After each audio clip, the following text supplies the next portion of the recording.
अ, पवित्रा चालू करा.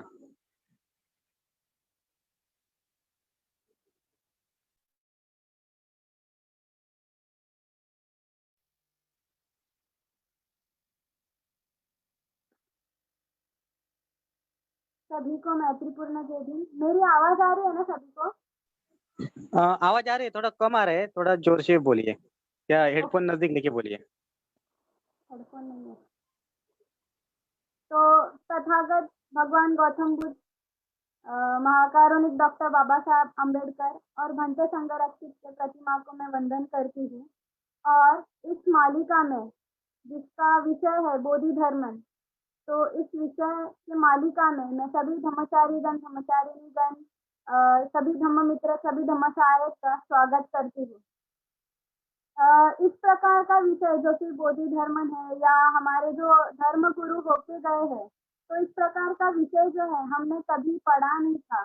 और यह संकल्पना त्रिरत्न युद्ध कोंकण विभाग ने की और उन्होंने ही इनिशिएटिव लिया इस प्रकार के जो विषय है उनके बारे में और सफलता से जानने का।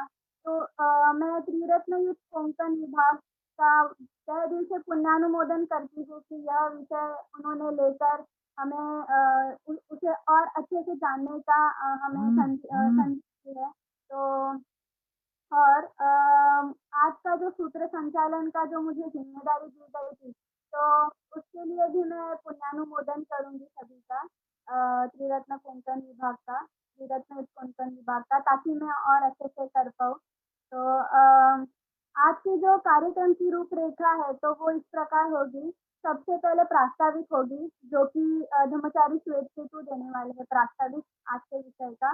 उसके बाद धर्मचारी श्रद्धा वजी हमें लीड करने वाली है आज के विषय का। तो उनका इंट्रोडक्शन जो पार्ट है, तो वो इंट्रोडक्शन पार्ट हमारी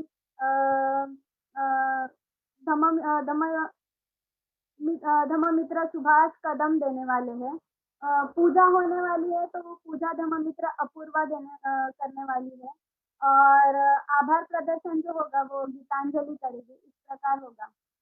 तो सबसे पहले मैं धम्म मित्र अपूर्वा को विनंती करूंगी कि वो पूजा ले। और धम्म मित्र अपूर्वा।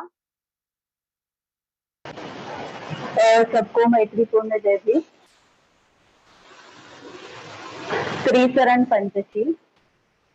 नमो तस् भगवतो अरहतो सम्मा सम्बुद्धस्स। नमो तस् भगवतो अरहतो सम्मा सम्बुद्धस्स। नमो तस् भगवतो अरहतो सम्मा सम्बुद्धस्स। बुद्धं शरणं गच्छामि, धम्मं शरणं गच्छामि, संघं शरणं गच्छामि, द्वितीयंपि बुद्धं शरणं गच्छामि, द्वितीयंपि धम्मं शरणं गच्छामि, द्वितीयंपि संघं शरणं गच्छामि, तृतीयंपि बुद्धं शरणं गच्छामि,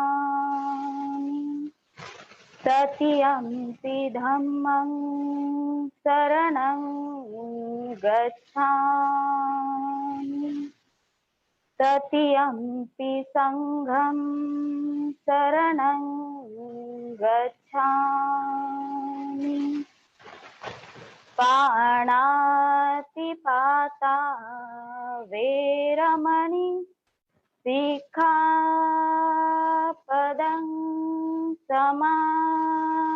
समाधियामि अदिन्नदाना वेरमणि सिक्खापदं समादियामि कामेषु मिच्छाचारा वेरमणि सिक्खापदं समादियामि मुसावादा वेरमणि सिक्खापदं समादियामि सुरामेरय मज्जपमादठाना वेरमणि सिक्खापदं समादियामि साधु साधु साधु। सकारात्मक पंचशील। मैत्री पूर्ण कर्म करके मैं अपने शरीर को शुद्ध करती हूँ। मुक्त हस्त से दान करके मैं अपने शरीर को शुद्ध करती हूँ। शांति, सादगी तथा संतुष्टि का पालन करके मैं अपने शरीर को शुद्ध करती हूँ। सत्यता पूर्ण व्यवहार से मैं अपने वाणी को शुद्ध करती हूँ। मूर्ति सुस्पष्ट एवं प्रदीप्त रखकर मैं अपने मन को शुद्ध करती हूँ। बुद्ध पूजा। वनगन्धगुणोपेतं एतं कुसुमसन्तति पूजयामि मुनिन्दस्य सिरिपादसरोरुहे पूजयामि बुद्धं कुसुमेन ननेन पूयेन मे तेन लभाभिमुखम् पूपं मिलायति यथा इदं मे कायो तथा याति विनाशभावम् घनसारपदितेन दीपेन तमदंसिना तिलोकदीपं सम्बुद्धं पूजयामि तमोनुदं सुगन्धिकाय वदनम् अनन्तगुणगन्धिना सुगन्धिनाहं गन्धेन पूजयामि तथागतं बुद्धं धम्मं च संघं सुगततनुभव धातो धातुगभे लङ्काय जम्बुदीपे सिदसपुरवरे नागलोके चतुपे सबे बुधसबिम्बे सकलदसदिते केसलोमादिधातु वन्दे सबेऽपि बुद्धं दशबलतनुजं बोधिचेत्यं नमामि वन्दामि चेत्यं सबठाणे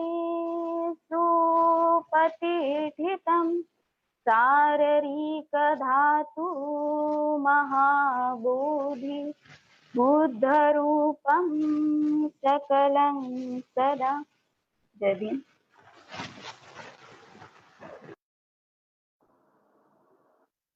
बहुत बहुत धन्यवाद अपूर्वा। बहुत अच्छी तरीके से आपने पूजा ली और वातावरण बहुत ही अच्छा और शांत कर दिया है। बहुत प्रसन्न वातावरण हुआ है। इसके बाद मैं प्रास्ताविक के लिए विनंती करती हूँ धम्मचारी श्वेत केतु को कि वो प्रास्ताविक दें।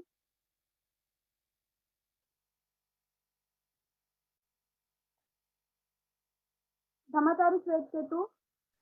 हेलो, हेलो, हाँ मेरा आवाज आ रहा है? हाँ आ रहा है, आपका आवाज आ रहा है। यस। बेटा आपका नाम क्या है? हेलो, आपका नाम? पवित्रा। पवित्र। कहाँ से? गोवा से? मुंबई से। गोवा? मुंबई मुंबई क्या? मुंबई। मुंबई? मुंबई? यस। ओके। मैं शुरू करने जा रहा हूँ प्रास्ताविक। आज तो अचरज की बात है।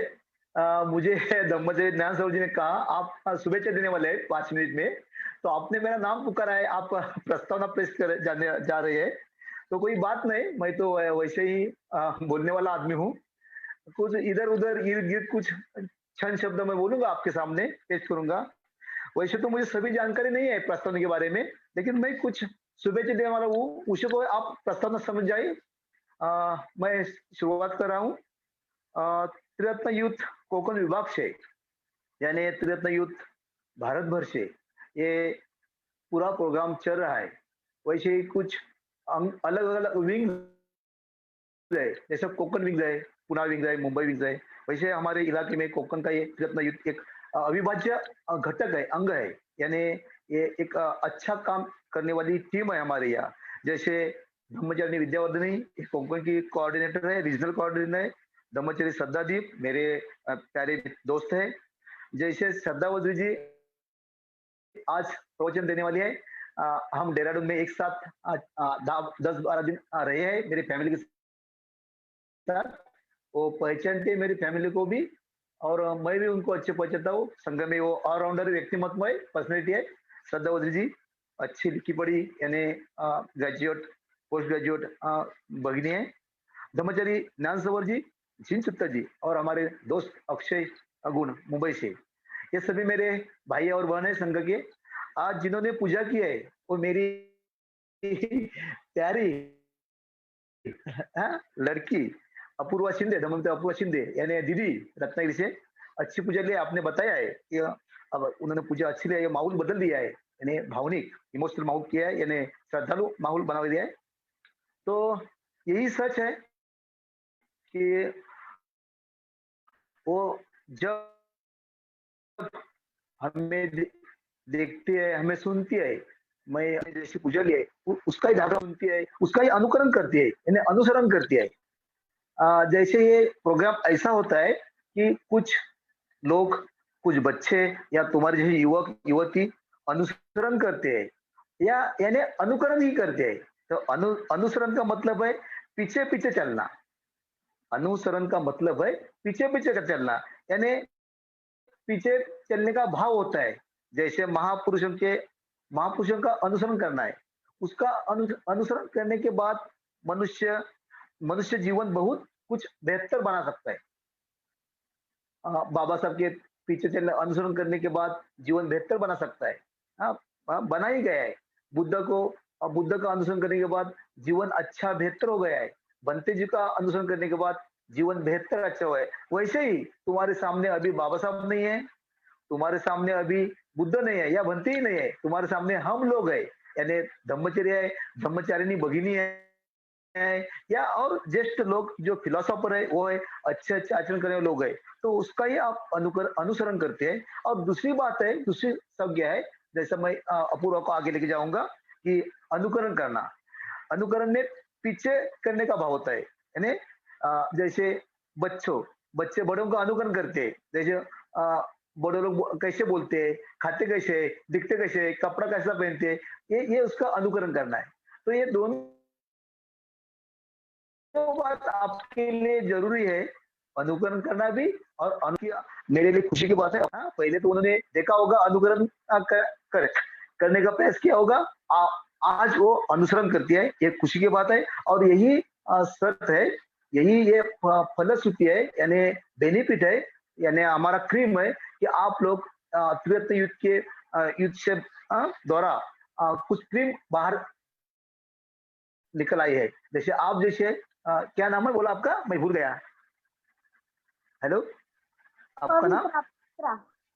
पवित्र जैसे आप क्रीम है, संघ की क्रीम है, आगे जाने वाले आप, संघ आगे लेने वाले लोग आप है, जैसे अपूर्वा है। और बहुत सारी भगिनी है, युवक युवती है जो संघ के बारे में अच्छा सोचते हैं, संघ के बारे में खुद खुद की पहचान बना रखते हैं, और संघ में रह के खुद आचरण, शिलाचरण या सदाचरण, जो शिलाचरण करते ही है लेकिन सदाचरण भी करते हैं। यही बात खुशी की है, इसलिए मैं खुश हूँ। तो मैं और कुछ क्षण बातें अपने सामने रखने जा रहा हूँ। जैसे त्रिरत्न युद्ध में ये मैंने पहले नाम लिया है, तो अ, आपके लिए ये युवक या युवक के लिए यानी ऐसा समझो आदि या व्याधि, आदि यानी मानसिक व्याधि होती है, और व्याधि यानी शारीरिक व्याधि होती है, हाँ? ये सब आपका निकल जाता है ये सुनने के बाद। जैसा त्रिरत्न युद्ध ने ये कार्यक्रम रखा है, बहुत सारी गतिविधियां चल रही है, हाँ, पूरे भारतवर्ष में।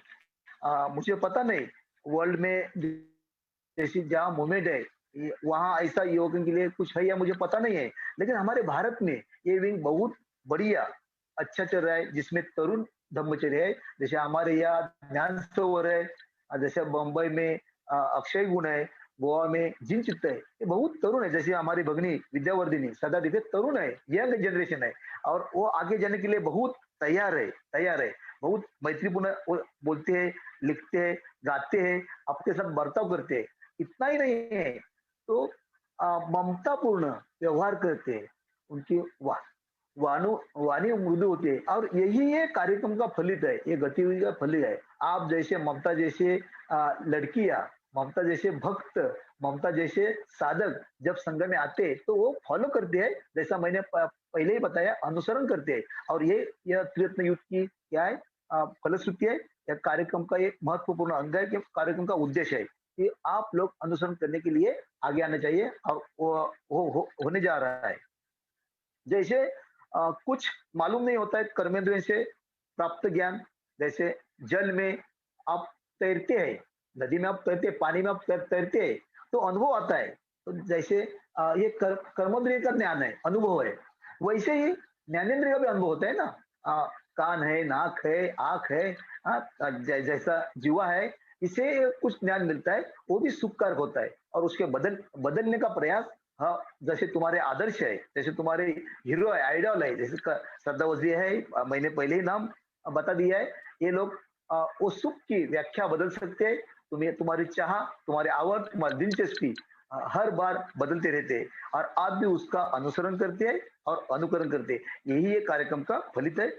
जैसे मैंने बताया कि आदि है यानी मानसिक विकार है, कुछ युवकों के लिए ये बड़ी या कुछ पीड़ा की बात है, या व्याधि भी है, शारीरिक व्याधि भी है, आजार भी है, वो भी पीड़ा की बात है।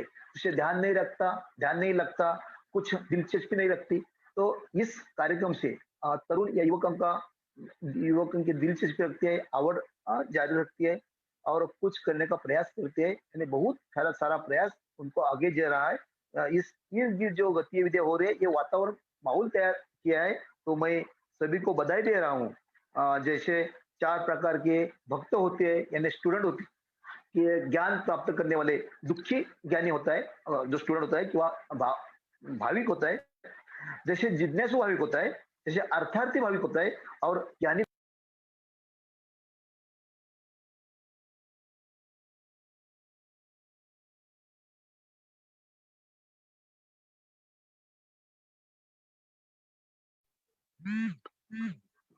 पवित्रा आउट झालेत वाटतं ते,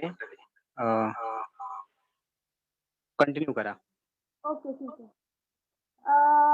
मेरी आवाज़ शायद आज कम आएगी, क्योंकि मेरा जो कॉर्ड्स है उसका माइक खराब हो गया है, तो इसलिए मैं ऐसे ही बोल रही हूँ, तो उसके लिए मैं क्षमा चाहती हूँ। और श्वेत केतु ने बहुत ही अच्छा इंट्रोडक्शन दिया है, बहुत ही अच्छी तरीके से हमें मार्गदर्शन किया है, और ज़रूर हम उनका अनुकरण भी करेंगे, उनका अनुसरण भी करेंगे। इसके बाद हम हमारे जो कार्यक्रम को आगे बढ़ाने के लिए हमें आज की जो मेन लीडर है ब्रह्मचारिणी श्रद्धा वजरी जी, तो उनके बारे में कुछ इंट्रोडक्शन देने की ज़रूरत नहीं है, शायद सभी जानते हैं। उन्होंने सभी जगह पे जाके अपना प्रवचन दिया है, अपना मार्गदर्शन दिया है सभी लोगों को। बहुत एक्साइटिंग व्यक्तिमत्व है, बहुत ही पावरफुल व्यक्तिमत्व है वो। तो मैं उनका फिर भी इंट्रोडक्शन देने के लिए धम्ममित्र सुभाष कदम को विनंती करूंगी कि वो श्रद्धा वज्री जी का इंट्रोडक्शन। सुभाष जी। सभी को मैत्रीपूर्ण जय भीम। हेलो, आवाज आ रही है? हाँ आ रही है, आवाज आ रही है, बिल्कुल आ रही है। सभी को मैत्रीपूर्ण जय भीम। नमो बुद्धाय। करुणा के सागर तथागत भगवान गौतम बुद्ध, परम पूज्य डॉक्टर बाबा साहब आम्बेडकर, हमारे गुरु कल्याण मित्र उर्गेन संघरक्षित जी, इन सभी को मेरा सादर प्रणाम। मैं त्रिरत्न बौद्ध महासंघ कोकण का शुक्रिया अदा करता हूँ, स्पेशली जिनचित्त जी का। आज मुझे मेरी दोस्त आदरणीय धम्मचारिणी श्रद्धा वज्री जी का परिचय देने का मौका दिया है। मुझे बहुत खुशी हो रही है उनका परिचय देते हुए, क्योंकि वो मेरी सेंसाई है, कराटे मास्टर है। उनकी मित्र दीक्षा मार्च 2000 में हुई। आदरणीय धम्मचारी बोधि सागर जी के हस्त से उनकी मित्र दीक्षा हुई थी। हालांकि बोधि सागर जी हमारे बीच अब नहीं रहे। उनका हाल ही में लंबी बीमारी की वजह से निधन हुआ। श्रद्धा वज्री जी उनको अपने पिता गुरु समान मानती थी। श्रद्धा वज्री जी महाराष्ट्र के पुणे में विश्रांतवाड़ी के लड़कियों के हॉस्टल में कुल सदस्य करके रही और वहीं पे उन्होंने अपनी एमफिल की पढ़ाई पूरी की और हॉस्टल के लड़कियों को कुशिंदो कराटे एसोसिएशन की तरफ से कराटे भी पढ़ाती थी। उसके बाद वो अपने जन्म गांव यूपी लौट गई। एक कॉलेज में शारीरिक शिक्षक की नौकरी ज्वाइन की और वहीं पे वो अभी जॉब करती है। 11 जनवरी 2009 में भाजा में उनकी धम्मचारी दीक्षा हुई। भाजा उनके सबसे पसंदीदा शिविर केंद्र है। उसके बाद तो उन्होंने खुद को धम्म प्रचार और प्रसार में खुद को जुटा लिया। खुद का धम्म जीवन और दूसरों का भी उसका महत्व समझाना, यही उनका धम्म रहा। आज भी श्रद्धा वज्री जी अपने बिजी शेड्यूल में दूर दूर तक गांव में जाकर लोगों को जागरूक करती है और उनको धम्म सिखाती है। श्रद्धा वज्री जी कुछ महीने इंग्लैंड में भी रही है। उनकी बंते जी से 2 बार मुलाकात भी हुई। आप में से कई लोगों ने बंते जी के साथ उनका फोटो देखा होगा। उनके बारे में कहने के लिए बहुत कुछ है, लेकिन मैं सिर्फ कराटे के बारे में बताऊंगा। 2003 में हमारी पहली बार मुलाकात भाजा में कराटे शिविर में हुई थी, लेकिन उस वक्त हम ज़्यादा एक दूसरे को जानते नहीं थे, क्योंकि मैं अमरावती में कराटे पढ़ाई करता था। लेकिन कुछ महीने के बाद जब मैं पुणे दापोडी महाविहार में बुद्ध भूमि कुल में रहने के लिए आया, वो भी सिर्फ प्रैक्टिस करने के लिए, तब मुझे बहुत बार मौका मिला श्रद्धा वज्री जी के साथ प्रैक्टिस करने का। जैसे कि चैप्टर होता है, वैसे सेंट्रल ब्रांच होती है कराटे की। तो श्रद्धा वज्री जी हर सुबह संडे विश्रांतवाड़ी से दौड़कर जॉगिंग करके दापोडी में आती थी प्रैक्टिस करने के लिए। मैं तो उस वक्त महाविहार में ही रहता था, लेकिन विशाल कांबळे दूर से आते थे, लेकिन वो बाइक से, और रूपचंद दापोडी में ही रहता था। उस वक्त मैं सोचता था, उनको देखिए यार, ये लड़की भी ना कमाल की है। सच कहूँ तो आज तक बुशिंदो कराटे एसोसिएशन में श्रद्धा वज्री जैसे हार्ड वर्क करने वाली सेकंड एंड ब्लैक बेल्ट लड़की नागपुर हो, अमरावती हो या पुणे हो, कहीं भी नहीं मिलेगी। उनसे लड़कियां डरती थी फाइट करने के लिए, और तो और हम जैसे दुबले पतले लड़के भी हिचकिचाते थे उनसे फाइट करने के लिए। इतनी उनकी रफ टफ प्रैक्टिस थी। सेंसाई धम्मचारी धम्मवीर और ईडी वेल्स, जो दोनों लंदन से है, उनसे उनकी वो सबसे फेवरेट स्टूडेंट थी और आज भी है। उसके बाद 2006 में गोवा में जब कराटे कैंप रखा था बहुजन हितैषी हॉस्टल में, तो हमने उनको बुलाया था। उसका हमें बहुत फायदा हुआ और उस वक्त मार्शल आर्ट के फाउंडर बोधि धम्म पर हमें एक छोटा सा प्रवचन भी दिया था। और मैं बहुत खुश हूँ क्योंकि जब गोवा में वो प्रवचन दे रही थी तो उस वक्त भी मैंने उनका परिचय दिया था और यही टॉपिक पे। और लेकिन उस वक्त तो धम्म मित्र सविता गौतम थी और आज भी मैं उनको उनका परिचय दे रहा हूँ, लेकिन आज वो धम्मचारिणी श्रद्धा वज्री जी है। और कुछ ज़्यादा कहना नहीं चाहूँगा श्रद्धा वज्री जी के बारे में। त्रिरत्न बौद्ध महासंघ कोकण युक्त का मैं आभारी हूँ, मुझे मौका दिया परिचय देने का। जय भीम, नमो बुद्धाय। बहुत बहुत धन्यवाद सुभाष जी। बहुत ही अच्छी तरीके से आपने श्रद्धा वज्री जी का परिचय दिया है। मैं बस एक पॉइंट ऐड अप करना चाहती हूँ। मैं श्रद्धा वज्री जी से बस 3-4 बार ही मिली हूँ, क्योंकि मैं त्रिरत्न सेंटर कोऑर्डिनेटर हूँ उल्लासनगर से, तो हमारी फोरम मीटिंग होती है, तो हम फोरम मीटिंग में ही मिले थे। तो वहाँ पे मुझे पता चला कि वो फिजिकल एजुकेशन की टीचर है कॉलेज में, और मुझे ऐसे भी पता चला कि उनको सैटरडे संडे मिलता है छुट्टी, तो वो सैटरडे संडे वो मणिपुरी में शायद रहती है, तो सैटरडे संडे वो दिल्ली, आगरा ऐसे करके वहाँ पे जाके वर्क लेती है। तो बहुत ही अच्छी व्यक्तिमत्व है वो, और बहुत अच्छी तरीके से मार्गदर्शन करती है सभी यूथ का, बहुत फ्रेंडली है यूथ से। और मैं अब ज़्यादा नहीं बोलूँगी श्रद्धा वज्री जी के बारे में, क्योंकि उनके बारे में बोलने जाऊँ तो बहुत आता है। मैं श्रद्धा वज्री जी को विनंती करती हूँ कि वो हमारा जो मेन टॉपिक है बोधि धर्म, उनके बारे में थोड़ी जानकारी दे। तो ब्रह्मचारिणी श्रद्धा वज्री।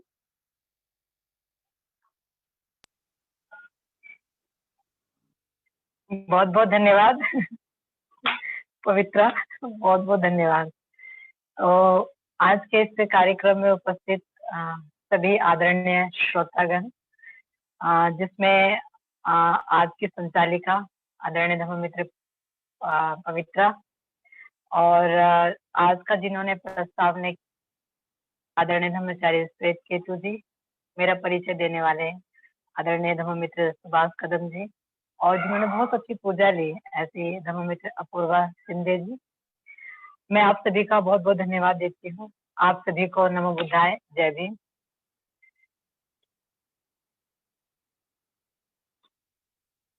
आज जैसे कि 20 तारीख में रत्न यूथ कोकण विभाग ने जो ऑनलाइन प्रवचन मालिका रखी है, इसके लिए सही में आप धन्यवाद के पात्र हैं। और आप बहुत सारे जो प्रवचन, जो हमारे गुरु है जिनके बारे में जानकारी बहुत लोगों को नहीं है, और वो ऐसे गुरु है जिन्होंने एक युग का मतलब एक युग में एक नए युग का निर्माण किया है। और ऐसे जब ऐसे गुरुओं के संपर्क में हम आते हैं तो हम भी अपने आप को मतलब तैयार करते हैं। ऐसा कहते हैं कि जब हम उनको सुनते हैं तो सुनते वक्त हम जैसे अपने आप में ही उनको देखने लगते हैं। तो इस तरीके से ये बहुत ही उत्तम आपकी ये शुरुआत है, इसके लिए सही में आपका मैं बहुत बहुत धन्यवाद देती हूँ। यहाँ पर आदरणीय धर्माचार्य तारानविता जी ने बहुत सुंदर उनका टॉक था। फिर कल आदरणीय धर्माचार्य रत्नशील जी का गुरु पद्म संभव के बारे में उनका प्रवचन रहा। गुरु पद्म संभव भी मतलब अपने आप में एक वो ऐसे गुरु रहे जिन्होंने बहुत ही कठिन विषम परिस्थितियों में उन्होंने धर्म को वो आगे लेके गए। और फिर आज का जो टॉक है वो आदरणीय मतलब ऐसे आचार्य बोधि धम्म जी के बारे में है, जिन्होंने पूरे चीन को बौद्ध में कर दिया है। लेकिन आज का जो ये मेरा मतलब टॉक है या आज का जो पूरा व्याख्यान है, तो आज मेरी एक बहुत ही प्यारी फ्रेंड आदरणीय धम्ममित्र पुष्पा जी, कानपुर की है वो रहने वाली, उत्तर भारत में। आज मतलब सुबह के दोपहर के समय मुझे पता चला था कि वो हमारे बीच में नहीं रही। और आज सुबह से ही जैसे जब से मुझे पता चला तो उनका जो हंसता हुआ चेहरा था वो मेरे सामने तब से गया ही नहीं है। ऐसा लग रहा था कि जैसे वो हंसता हुआ चेहरा मेरे सामने ही है, और जैसे मैं उनको अपने पास देख पा रही थी। तो आज मैं ये उनको समर्पित करती हूँ। और बहुत ही अच्छी थी वो, मतलब मेरे पर्सनल अच्छे रिलेशन थे उनके साथ, क्योंकि मैं हमेशा कानपुर में जाती थी, कानपुर देहात में, तो मैं उनके पास रुकती थी, और उन्होंने हमेशा ही मुझे एक बेटी की तरह प्यार किया। बहुत जब भी मैं जाती थी, बहुत लाड और दुलार वो मेरा करती थी। मैं उनको आज का ये समर्पित करती हूँ। और तभी मैंने सोचा कि यस, ये जो परिस्थितियाँ हैं, ऐसी परिस्थितियों में ही मतलब आज मेरे सामने भी एक चुनौती थी, लेकिन मैंने सोचा कि बौद्ध धर्म का खुद का जीवन भी तो चुनौतीपूर्ण ही रहा है ना? और मैं ऐसे ही व्यक्ति के बारे में आज बोलने जा रही हूँ। तो सही है, मतलब मेरे इमोशंस की थोड़ी चुनौती हो सकती है, लेकिन उसके ऊपर काम किया जा सकता है। तो अभी मैं जैसे ये आचार्य बोधि धम्म जी के बारे में, मैं आज का जो मेरा टॉक रहेगा उसको मैं 2 भागों में मैं उसको बताने वाली हूँ। एक भाग में मैं उनका जो परिचय है, मतलब उनके बारे में मैं परिचय करके, और दूसरा जो भाग रहेगा, वह यह रहेगा कि आचार्य बोधि धम्म जो रहे हैं, उनके जीवन से हम क्या सीख सकते हैं, या मैं खुद क्या ले सकती हूँ उनके जीवन से। तो इस तरीके से आज का जो ये प्रवचन है, इसको मैंने 2 हिस्सों में डिवाइड किया है। तो मैं प्रथम हिस्से की तरफ आती हूँ, वो है बोधि धम्म जी का जो परिचय है। तो वैसे तो उनके उनके बारे में मैंने काफ़ी मतलब खोजने की कोशिश की, बहुत सारी वीडियो जो हैं वो यूट्यूब पे पड़ी हुई हैं, लेकिन उसमें से ऑथेंटिक बहुत कम है। कुछ तो लोगों ने अपने आप में मनगढ़ंत करके उसमें डाला हुआ है, जाने उसमें क्या-क्या उन्होंने मिक्स कर दिया है। हालाँकि उसमें मैंने 1-2 पे कमेंट भी किए कि इतिहास को सही ढंग से पेश करोगे तो वो ज़्यादा सही रहता है, लेकिन अगर उसको आप गलत ढंग से पेश करते हो तो ये बहुत ही गलत चीज़ है, फिर वो कोई भी क्यों ना रहे। तो इस तरीके से मैं जब यूट्यूब पे मतलब बहुत सारे मैं बोधि धम्म जी के शॉर्ट वीडियो हैं, मतलब पिक्चर्स भी है, लेकिन वो चाइनीज़ इसमें बनी हुई है और कई हिस्सों में है वो पिक्चर भी। तो वो मैं देख रही थी, और फिर विकिपीडिया को मैं देखा, क्योंकि मेरे पास बुक नहीं थी इसकी, लेकिन हाँ, बोधि धम्म जी के बारे में, क्योंकि मैं खुद कराटे से रिलेटेड रही हूँ, तो मैंने बहुत सुना है। अमोघ भद्र एक गुरु रहे, और मेरे भैया, मतलब हम कराटे में हमने उनको सर करके नहीं बोला हमने उनको कभी, हमें वो उनको पसंद नहीं था कि हम उनको सर करके बोलें, तो हमारे लिए वो हमारे प्यारे भैया, हम उनको ऐसे ही बोलते थे, हमारे भैया, प्यारे भैया। तो अमोघ भद्र जो है, आदरणीय ब्रह्मचारी अमोघ भद्र जी, तो हमारे भैया, और भैया के मुँह से हम हमेशा ही मतलब कभी गिशिन फुना कोशी के बारे में, बोधि धम्म जी के बारे में अक्सर मैं उनके मुँह से सुनती थी। तो बोधि धम्म एक बहुत ही महान ऐसे भिक्षु रहे हैं, और बोधि धम्म जो है वो दक्षिण भारत जो है, मतलब मद्रास के पास में दक्षिण भारत में कांचीपुरम करके एक जगह का नाम है। वहाँ के एक राजा थे, राजा थे सुगंध, नाम मुझे बड़ा पसंद आया उनका, सुगंध राजा के वो मतलब तीसरे नंबर के वो पुत्र थे। और वो जो राजा थे, मतलब वहाँ के कांचीपुरम के, तो था उनका, पल्लव वंश के वो राजा थे, और उनके यहाँ पर मतलब उनका जन्म हुआ, आचार्य बोधि धम्म जी का। तो उनका नाम जो है बचपन का, जैसे मैंने जानकारी जुटाई मतलब इधर-उधर से, तो बोधि तारा करके उनका नाम रखा गया। और वो 5वीं शताब्दी के जो महान जो ऐसे आचार्य रहे हैं, उनमें से वो एक रहे हैं बोधि धम्म जी। और बोधि धम्म जो है, उन्होंने बचपन में, जैसे उनके बारे में बताते हैं कि बचपन से ही उनको बौद्ध धर्म के बारे में बहुत रुचि थी। मैं कई बार देखती हूँ कुछ बच्चों को, मैनपुरी में मैं देखती हूँ, कुछ-कुछ बच्चों को बचपन से ही एक एक ऐसी रुचि डेवलप होती है, और वो इस तरीके से होती है कि आगे जाके वही फिर उनके जीवन का एक नया स्वरूप देती है। जैसे हम कहते हैं ना कि आज जो हम बोएंगे, वही हम बाद में पाएँगे।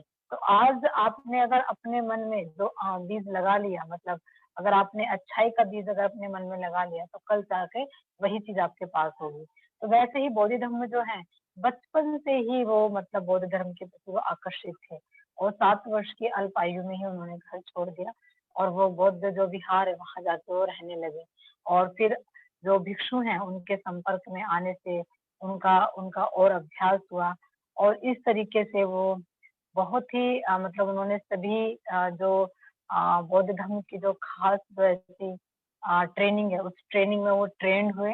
यह खास बात नोट करने वाली है, पहले वो ट्रेंड हुए हैं, बाद में वो प्रचार के लिए गए हैं।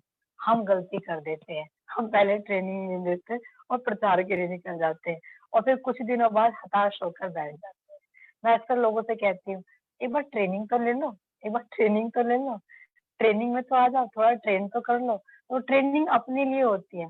आचार्य बोधिधम्म जी ने अपने आप को पहले ट्रेन किया और फिर उसके बाद में हम उनको देखते हैं कि उनके बारे में इतनी ही मतलब जानकारी जो है वो जुटा पाई कि उनका, और उन्होंने, क्योंकि वो राजा के बेटे थे, लेकिन फिर भी उन्होंने जो बहुत सारी जो अलग अलग जो विद्याएं थी उनको भी उन्होंने यहाँ पे सीखा।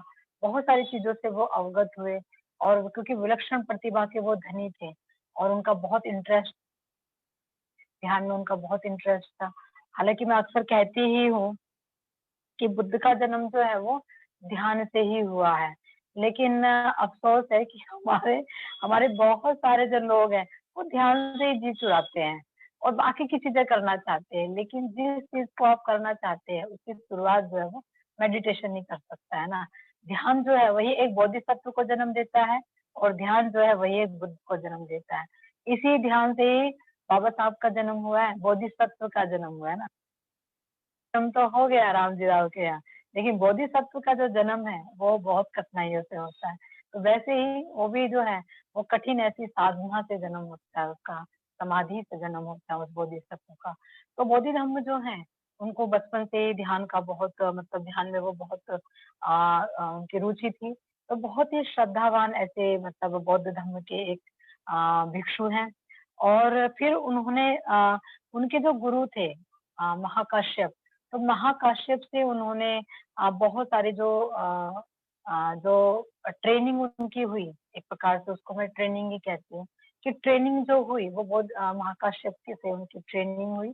और महाकाश्यप से ट्रेनिंग लेने के बाद में फिर उन्होंने मतलब आगे का जो रास्ता है उसको प्रशस्त किया।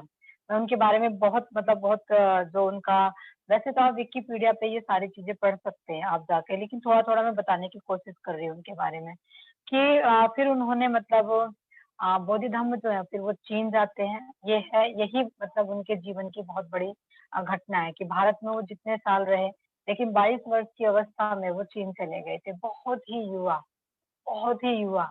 हमारे यहाँ तो बहुत, मैं कभी कभी देखती हूँ कि बहुत एज होने के बाद भी व्यक्ति अपने जीवन के निर्णय खुद नहीं ले पाता, वो फिर भी डिपेंडेंट रहता है। लेकिन यहाँ उन्होंने, एक भिक्षु जब तैयार हो जाता है तो वो निकल जाता है। बुद्ध ने कहा ना, चलो भिक्षुवे चारिके भोजन हिताय भोजन सुखाय लोकानुकंपाय, और उसके लिए वह अपना पूरा जीवन समर्पित कर देता है। इसी तरीके से बोधि धम्म जो है उन्होंने फिर वो वहां से निकले और फिर वो चीन की यात्रा पे चले गए। और चीन में जब वो गए तो इतना आसान सफर नहीं था उनका, क्योंकि ऐसे कहते हैं कि दक्षिण भारत से होते हुए वो समुद्री मार्ग से 3 साल लगे उनको वहां तक पहुंचने के लिए, चीन तक पहुंचने के लिए। वो कैसे उन्होंने व्यवस्था, तो एरोप्लेन है, बैठो और चले जाओ, है ना 6-7 घंटे में बैठो और चले जाओ, पानी से गुजर कर कितनी होगा, है ना, आंधी हुए होंगे, तूफान रहे होंगे, मालूम नहीं खाने की क्या व्यवस्था रही होगी, लेकिन ऐसे दुर्गम रास्तों से वो पहुंच गए चीन में। हालांकि चीन का जो राजा था, है ना, बूती, उनको बहुत उन्होंने, उनको बहुत, राजा जो थे, राजा को बोधि धम्म जी से मिलना था। और वो जो बुद्धि राजा थे उनको ऐसा लगता था कि भारत से कोई तो भी आना चाहिए जिसने हमें पढ़ाना चाहिए। और वो बहुत दिनों से वो प्रतीक्षा कर रहे थे, किसी अच्छे भिक्षु की प्रतीक्षा कर रहे थे। और वो फिर जब उन्हें पता चला कि भारत से कोई 2 भिक्षु आ रहे बोधि धम्म जी थे और उनके साथ में एक उनका शिष्य था, तो वो राजा उनको मिलने के लिए गए। राजा ने देखा कि 1-2 व्यक्ति हैं कोई तो भी, जिनके जो चेहरे पे धूल है, कपड़ों पे धूल है। तो बोधि जो राजा था, बूटी राजा, उसको ऐसा लगा था कि कोई बुजुर्ग सा व्यक्ति, है ना, कोई बुजुर्ग सा व्यक्ति आएगा, शायद उसने अपने मन में कुछ कल्पना करके रखी थी कि बौद्ध भिक्षु जो होगा वो ऐसा होगा भारत का, या वैसा होगा भारत का। जैसे कभी कभी हम भी मतलब अपने मन में धारणाएं बना के रखते हैं कि उसने ऐसे ही रहना चाहिए, वो वैसे ही रहना चाहिए, वो इस तरीके का दिखेगा या वैसे दिखेगा। तो जैसे ही बोधि धम्म जी को राजा ने देखा तो वो एकदम निराश हो गए, क्योंकि उन्होंने देखा ये तो बहुत ही युवा है। मुझे मालूम है कि संघ के ऐसे कई युवा जो धर्मचारी हैं, जो वो कहीं जाते हैं काम करने के लिए, उनके साथ भी वही होता है, लोग उनको शुरू में एक्सेप्ट ही नहीं करते। बहुत सारी जगहों पे एक्सेप्टेंसी नहीं होती, तो मैंने भी चिल्ला है कि कई जगहों पर तो एक्सेप्टेंसी नहीं होती है। क्योंकि मुझे याद है कि एक बार जब मैं एक जगह गई थी, मतलब प्रवचन देने के लिए, तो मैं ऐसे ही निकल के चली गई, मतलब मैंने कैपरी पहनी थी और मैं ऐसे सफर में कुछ मतलब सफर में तो मतलब ट्राउजर डाल लिया, कैपरी डाल ली, तो फर्क नहीं पड़ता, और चली गई। तो वहां मैंने कहा कि मैं ही श्रद्धा वदनी, तो वो कहते कोई धर्माचार्य नहीं है, तो मैंने कहा हाँ, तो मैंने उससे कहा तो आपको ऐसा लग रहा था कि साड़ी में बड़ी बेचारी चिपकुसी ऐसी कोई आएगी है ना, जो आपको मतलब धम्म का ये बताएगी।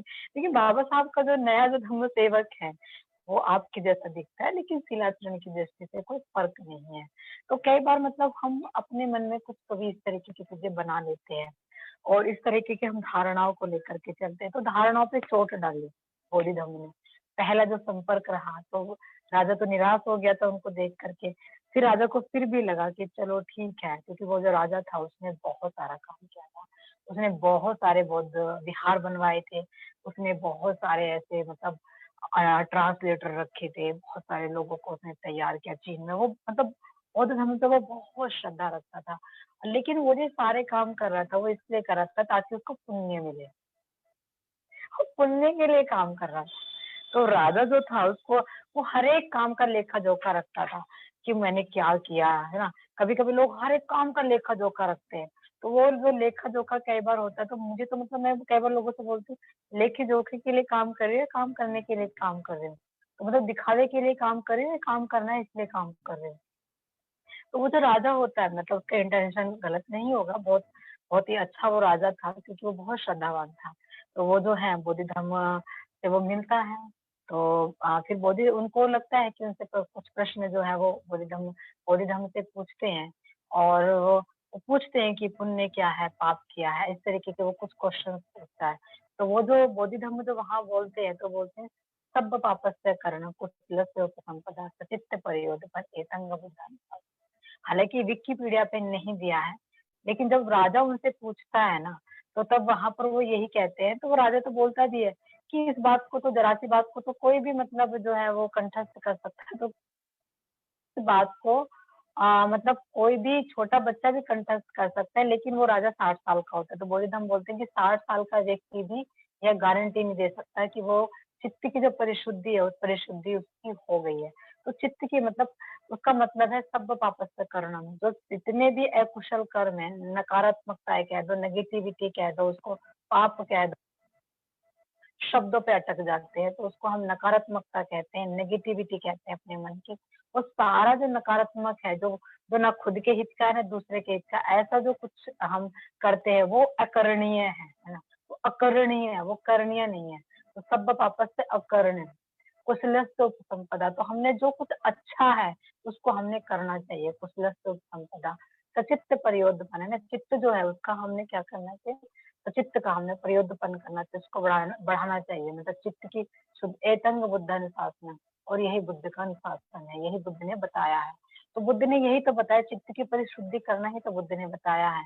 इस तरीके से वो राजा के साथ में बात करते हैं। राजा जो है काफी निराश हो जाता है, वह उनके साथ प्रश्न करते हैं, क्या इसमें ऐसा भी मतलब बताया गया कि राजा बोलते हैं कि मैंने इतना सब किया है, मतलब जितना भी मैंने सब ये इतना सब किया है, तो इससे मुझे क्या मिलेगा, मतलब इससे मुझे पुण्य मिलेगा क्या? बोधिधम्म बोलते बिल्कुल नहीं मिलेगा पुण्य। राजा को बड़ा बुरा लगता है, वो सोचता है यार मैं इतना काम किया मुझे पुण्य नहीं मिलेगा। बोलता पुण्य नहीं मिलेगा, नरक में और चले जाओगे तुम। अब कोई आदमी इतना काम कर रहा है, उसको आप सीधा सीधा बोल रहे हो कि आपको पुण्य नहीं मिलेगा, आप तो नरक में जाओगे। तो वहां पर जो बोधिधम्म है उनके कहने का यह मतलब होता है, तात्पर्य यह होता है कि जब हम काम इस अपेक्षा से करते हैं कि वहां से मतलब लोगों ने मेरी वाहवाही करनी चाहिए या मुझे इस तरीके से करना चाहिए, तो क्या होगा अगर वैसा नहीं हुआ, तो हमारा मन क्या हो जाएगा, हमारा मन दुख में चला जाएगा। जो वो नर्क है उस नर्क की अवस्था में चले जाएंगे। इस प्रकार से जो हमारा मन है वो मन हमारा तैयार हो जाता है। तो वो बोधिधम्म उस राजा को वहीं पर मतलब उसको कहते हैं कि तुमने जो ये सब काम किया, तुमने अपेक्षा मतलब तुमने इस बात के लिए किया है कि लोगों ने मेरी वाहवाही करनी चाहिए, मुझे पुण्य मिलना चाहिए, इसलिए किया है। इसलिए नहीं किया कि मुझे ये करना है परहित के लिए, परहित के लिए मुझे जो भी मुझे काम करना है। तो बुद्ध जो है वो चित्त की परिशुद्धि कहते हैं। कई बार हमारे पुण्य का भी बोझ हमारे सिर पे हो जाता है और वो पुण्य का जो बोझ है वो हमें आगे काम नहीं करने देता। मैंने ये किया, मैंने वो किया, मैंने ये किया, मैं वो करता, मैं वो करता। और उसकी वजह से क्या होता है कि हमारा जो मतलब अ, ये अपने पैरों में अहंकार की बेड़ियां डाल देते हैं और वो हमें आगे नहीं बढ़ने देता। और फिर क्या होता है कि उसकी वजह से हमने जो करना चाहिए वो हम नहीं कर पाते। हमने पुण्य क्या और पाप किया, हमने सब का सब छोड़ देना चाहिए। हमने गलत कर रहे हैं तो उसको उसकी हमने परिशुद्धि करनी चाहिए, उससे हमने बचना चाहिए। लेकिन हम अच्छा कर रहे हैं उसको भी हमें समर्पित कर देना चाहिए, उसको भी हमें नहीं रखना चाहिए अपने पास। जितने खाली रहेंगे उतना ही ज्यादा अच्छे रहेंगे, उतने ही हम ज्यादा सृजक रहेंगे। तो इस बात को वो कहते हैं। और फिर मतलब वो जो राजा है, वो राजा को बहुत बुरा लगता है क्योंकि जो बोधिधम्म है, बोधिधम्म ने उनके सारे प्रश्नों के उत्तर ऐसे ही दिए। तो वो थोड़ा निराश हो जाता है। तो वो पूछता है कि तो मेरे सामने कौन खड़ा है? तो वो कहता है मैं नहीं जानता। बराबर है। क्योंकि ये हम मिलियन पर्सन से भी देख सकते हैं ना कि जिसको बोधिधम्म कह रहे वो तो बोधिधम्म है ही नहीं, है कौन? वो कहते हैं मैं नहीं जानता कौन है। क्योंकि जो आज फीलिंग है वो अभी अभी जो फीलिंग है वो थोड़ी देर बाद नहीं रहेंगी, थोड़ी देर बाद की फीलिंग उसके बाद नहीं रहेंगी। सब कुछ परिवर्तनशील है, तो सब कुछ जो अगर परिवर्तनशील है तो पक्का क्या है? कुछ भी नहीं। तो मैं पक्का नहीं, मेरा अस्तित्व पक्का नहीं, तो पक्का कुछ नहीं है, इसलिए कोई नहीं है। राजा राजा को ऐसा लगता है कि ये जो व्यक्ति है ना बहुत ही बेकार, ऐसे मतलब क्रुद्ध जो यहाँ आया है। इसलिए उसको फिर ऐसा लगता है कि बेकार है। मतलब राजा राजा जो है, राजा को ऐसा लगता है कि ना तो इसने मुझे मतलब मेरा ना तो इसने मेरा अनुमोदन किया है मेरे भी इतने अच्छे कार्यों का, ना कुछ। और ऊपर से मुझे इस तरीके से और कह दिया। तो राजा की और उसकी जो पहली भेंट होती है वो उतनी सकारात्मक भेंट नहीं होती।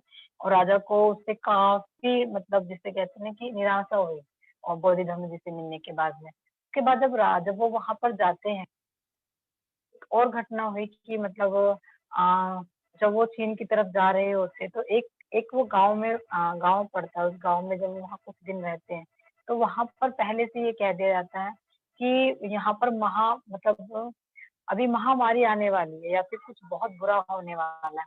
और चीन में पहले भी महामारियाँ आती रही हैं, जैसे अभी कोरोना है, तो ऐसे ही पहले बहुत महामारियाँ आई हैं। कभी प्लेग की महामारी, कभी किसी और चीज़ की महामारी।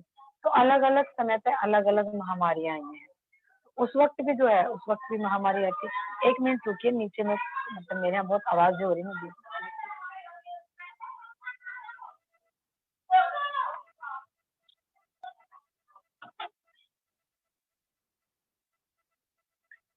माफ़ करिएगा, मेरे यहाँ मतलब नीचे में जो है बहुत तेज़-तेज़ आवाज़ हो रही थी, तो मैंने गेट लगा दिया। अब ये आवाज़ें नहीं आएँगी, नहीं तो बहुत सारी आवाज़ें मिक्स हो जाती हैं, मेरी भी आवाज़ और उनकी भी, फिर सुनने में दिक्कत हो जाती है। तो इस तरीके से जो वो गाँव के जो लोग होते हैं, सोचते हैं कि जब बोधिधम्म पहुँचते हैं कि ये वो आफ़त हमारे गाँव में आ गई, और वो बोधिधम्म को गाँव से बाहर निकाल देते हैं, उनको वहाँ रखते ही नहीं। और वहाँ भी बोधिधम्म जो हैं, वो वहाँ पर रुक जाते हैं, बाहर ही रहते हैं गाँव के, वो जाते कहीं नहीं, वो गाँव के बाहर रुक जाते हैं। गाँव वालों ने तुरंत घर मतलब बाहर निकाल दिया, बाहर रह के बाहर ही रहते हैं, रुके रहते हैं। और फिर वो महामारी आई, जैसे अभी कोरोना की महामारी आई, तो वहाँ पर भी महामारी आई थी। और वह भी ऐसी ही महामारी थी कि जिसको होती थी उस व्यक्ति को उठाकर गाँव के बाहर डालना पड़ता था, ताकि दूसरे लोगों को बीमारी ना हो। और दूसरे लोगों को बीमारी होगी तो वह व्यक्ति भी मरेगा, और उस जो व्यक्ति जा रहा है वो तो जा रहा है, बाकी लोग और मरेंगे उसके साथ। तो इसी प्रकार की वो बीमारी थी ना, कम्युनिकेबल डिसीज़ जिसको हम बोलते हैं। तो ऐसे ही बीमारी थी जिसको हम संक्रामक रोग कहते हैं ना, हिंदी में उसको संक्रामक रोग कहते हैं। तो ये जो कम्युनिकेबल डिसीज जो था, संक्रामक जो रोग थे, वो तब भी आए थे। तो बोधिधम्म ने क्या किया? बोधिधम्म को उन्होंने गाँव में नहीं घुसने दिया, उनका अपमान किया। उसके बाद भी बोधिधम्म ने वो वहाँ गाँव में गए। वो क्योंकि वो आयुर्वेद आचार्य थे, तो उन्होंने बहुत सारी जड़ी-बूटियाँ ढूँढी वहाँ पर, और ढूँढने के बाद में उन्होंने वहाँ पर उन लोगों को जड़ी-बूटियाँ देनी शुरू कर दी, और वहाँ के लोग ठीक होने लगे। और फिर उन्होंने वहाँ पर जब लोग ठीक होने लगे, तो लोगों को लगा अरे! ये तो बहुत बड़े व्यक्ति हैं, ये तो बहुत बड़े मतलब ज्ञानी व्यक्ति हैं। फिर उन्होंने वहाँ पर उनको अपने यहाँ उनको बुला लिया, गाँव में रख लिया। और उसके बाद गाँव में रखने के बाद में फिर वो लोगों को वो उन्होंने बहुत सारे जो विद्याएँ थी उनकी उन्होंने वो सिखाई। उसके बाद में फिर ऐसे कहते हैं कि बोधि धम्म जो शाओलिन टेम्पल, जो शाओलिन टेम्पल जो आज भी बहुत फेमस है, जैसे कि आदरणीय धम्ममित्र सुभाष कदम ने मेरा परिचय दिया, जो बहुत ही अच्छा परिचय दिया, और बहुत पुरानी फ्रेंडशिप है हम लोगों की। और मुझे याद है कि कराटे में अक्सर भैया बोलते थे कि वो जो जैसे बोधि धम्म जो है, तो शाओलिन टेम्पल का मतलब है कि शाओलिन टेम्पल जो सेल्फ डिफेंस के, चाहे वो कराटे हो, कुंफू हो, जो भी ये सेल्फ डिफेंस की टेक्निक्स हैं, वो सारे की सारी शाओलिन टेम्पल से ही स्टार्ट हुई हैं। और आज भी शाओलिन टेम्पल का बड़ा नाम है। तो शाओलिन टेम्पल एक बौद्ध विहार है, बहुत बड़ा बौद्ध विहार है चीन का। और उस चीन के बौद्ध विहार में उनको जाना था, आचार्य उनको बोधि धम्म जी को, लेकिन वहां पर उनको प्रवेश नहीं दिया। बोधि धम्म जी को वहां उनको प्रवेश नहीं दिया। प्रवेश जब नहीं दिया, मैं उस बात को इस तरीके से लिया कि ठीक है, वो बाहर ही रह गए। तो वो जो जहाँ पर वो शाओलिन टेम्पल था, क्योंकि चीन में मतलब ऐसे ऊंची पहाड़ियां हैं, जिस पहाड़ी पे वो बना हुआ था बौद्ध विहार, उससे ऊंची पहाड़ में चले गए और जाने के बाद वहां वो ध्यान करने लगे।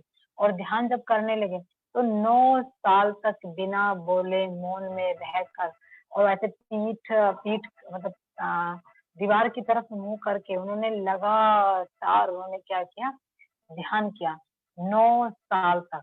और वो किसी से कुछ नहीं बोलते थे। और बोलते भी कहाँ से भाई, चीन की लैंग्वेज शायद अलग और यहाँ की लैंग्वेज अलग। हो सकता है कि शायद उन्होंने वो सीख ली होगी चीन की लैंग्वेज, पता नहीं मुझे क्या रहा होगा, मैं सिर्फ अटकलें लगा रही हूँ। लेकिन 9 साल तक उन्होंने मौन रह के वो वहां पर वो लोगों के साथ शायद मौन में ही वो लोगों को दिखते होंगे ना इधर उधर जाते वक्त।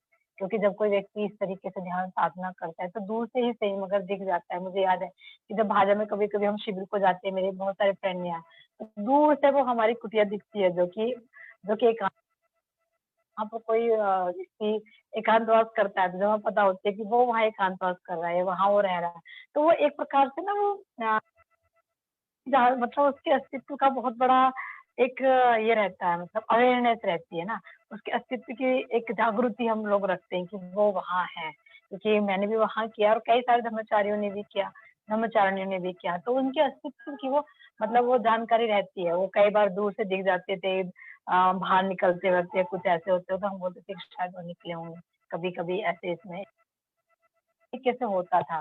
तो वैसे ही मतलब बोधि धर्म को जब वहां के लोगों ने देखा कि 9 साल तक, तो फिर उन्होंने उनको शाओलिन टेम्पल में एंट्री दे दी। जब वो शाओलिन टेम्पल में अंदर गए तो देखा सारे जो भिक्षु हैं वहां के जो हैं वो सब बीमार, सब आलसी, थके थके बीमार से, चेहरे एकदम ऐसे मुरझाए से, जैसे नहीं मतलब एक ऐसी हालत होती है जैसे पीट के बैठा दिया हो। एक एक व्यक्ति में चार्म होता है ना, एक एनर्जी रहती है। वो एनर्जी जब दिखाई नहीं देती तो वो अपने आप में वो दिख पड़ता है। तो वो एनर्जी वहाँ मतलब उनको वहां नहीं दिखाई दे रही थी। तो बोधि धर्म को लगा कि ये लोग सारे कर रहे हैं, लेकिन इस अध्ययन में जो है ये खुद ही बीमार से हैं, तो ये क्या मतलब अध्ययन करेंगे, उससे इनको तो आलस ही घेर लेगा। फिर बोधि धम्म ने वहां पर उनको ध्यान कराया और उसके साथ बोधि धम्म ने उनको पढ़ाई टेक्निक, सेल्फ डिफेंस की टेक्निक पढ़ाई। हालांकि सेल्फ डिफेंस की टेक्निक वो वहां भी पढ़ा चुके थे जहाँ जिस गांव में वो पहले रुके हुए थे, क्योंकि जब वहाँ लुटेरे आए थे तब उन्होंने लुटेरे से बोधि धम्म ने सबको बचाया। और तब वहां के लोगों ने देखा था कि बाप रे, ऐसी भी कोई टेक्निक हो सकती है जिससे खुद को बचाया जा सकता है। तो वहां पर बिना हथियारों के, बिना किसी इसके बोधि धम्म ने मतलब वो बोधि धम्म ने अपने आप को, पूरे गांव वालों को बचाया था। तो बोधि धम्म ने 9 साल तक और नई टेक्निक्स जो है उसको वहां पर निजात किया। वो जो गुफा में बोधि धम्म रहे, तो ऐसा कहते हैं कि कहीं कहीं मतलब कई वीडियोज में भी है, कई इसमें वो बताया गया कि जहाँ पर बोधि धम्म थे वहां पर वो छप गए थे, मतलब जहाँ बोधि धम्म बैठते थे। हालांकि कराटे में अक्सर था कि मास्टर गिशिन फुनाकोशी हुए, ऐसे बड़े बड़े मास्टर हुए जहाँ प्रैक्टिस करते थे, तो वो जगह पर भी ना पूरा का पूरा ऐसे वो जगह ही पूरा पत्थर को वो घिस देते थे अपनी प्रैक्टिस को करते करते। इस तरीके की प्रेरणा हमारे भैया में देते थे कि ऐसे प्रैक्टिस करो कि पत्थर भी घिस जाए, ये भी हो जाए, वो भी हो जाए। और हमें बड़ा जोश आता था, हम भी घिस देंगे पत्थर को। हालांकि पत्थर तो नहीं, लेकिन जमीन तो घिसी दी थी जहाँ हम प्रैक्टिस करते थे। तो ऐसे ही बोधि धम्म जो है, तो बोधि धम्म ने वो पत्थर ही घिस दिया था वहां पर प्रैक्टिस करते करते। और जो नहीं, जो उन्होंने कुछ जो मतलब आलस को दूर करने के लिए जो उन्होंने टेक्निक्स दी, जहाँ एनर्जी हमेशा बरकरार है। एनर्जी ध्यान करते करते ना, कई लोग अपने यहाँ भी ध्यान करते करते सो जा, एकदम उनको आलस आने लगता है, फिर कहते हैं मैं तो जैसे ही ध्यान में बैठता हूँ या बैठती हूँ, मैं तो नींद सी आने लगा है। तो मैंने अक्सर देखा है कि जब मैं कराटे की प्रैक्टिस करती थी, मतलब करती थी क्या, कभी कभी अभी भी करती हूँ, अभी भी मतलब मेरे पंच और किक्स ऐसे चल जाती है, और अभी भी मुझे विश्वास है कि मेरे पंच में उतनी ताकत तो है कि एक बार अगर पढ़ा तो पड़ जाएगा। तो वो जो मतलब वो जो कराटे की प्रैक्टिस के बाद में जो एनर्जी क्रिएट होती है ना, उस एनर्जी का मतलब ये नहीं है, एक अलग सा मतलब मुझे वो कई बार तो ध्यान के बाद में जो अनुभव आते हैं, वो प्रैक्टिस से अनुभव आते थे मुझे कराटे की। जबरदस्त वो ऐसी प्रैक्टिस लगती थी मुझे कराटे की। और आज मैं उस लेवल की प्रैक्टिस नहीं करती जिस लेवल की सुभाष ने बताया कि तब मैं टफेस्ट में से टफेस्ट मतलब कराटेकार थी अपने अपने इस टाइम पे। अभी मैं उतनी नहीं हूँ, लेकिन हाँ प्रैक्टिस मेरी आज भी मैं कभी-कभी बीच-बीच में करती रहती हूँ। तो वो जो मतलब वो जो बोधि धम्म ने वहाँ वो आए और फिर उन्होंने सबको उठाया और मॉर्निंग में उन्होंने प्रैक्टिस करानी शुरू कर दी, और फिर वहाँ वो बच्चे प्रैक्टिस करने लगे, उनको सिखाया, मतलब उनको कुछ जो शरीर में जो वो एनर्जी जो ठप हो गई ना, जिसमें जंग लग गया, कभी-कभी हम अपनी एनर्जी में खुद ही जंग लगा के बैठ जाएँ।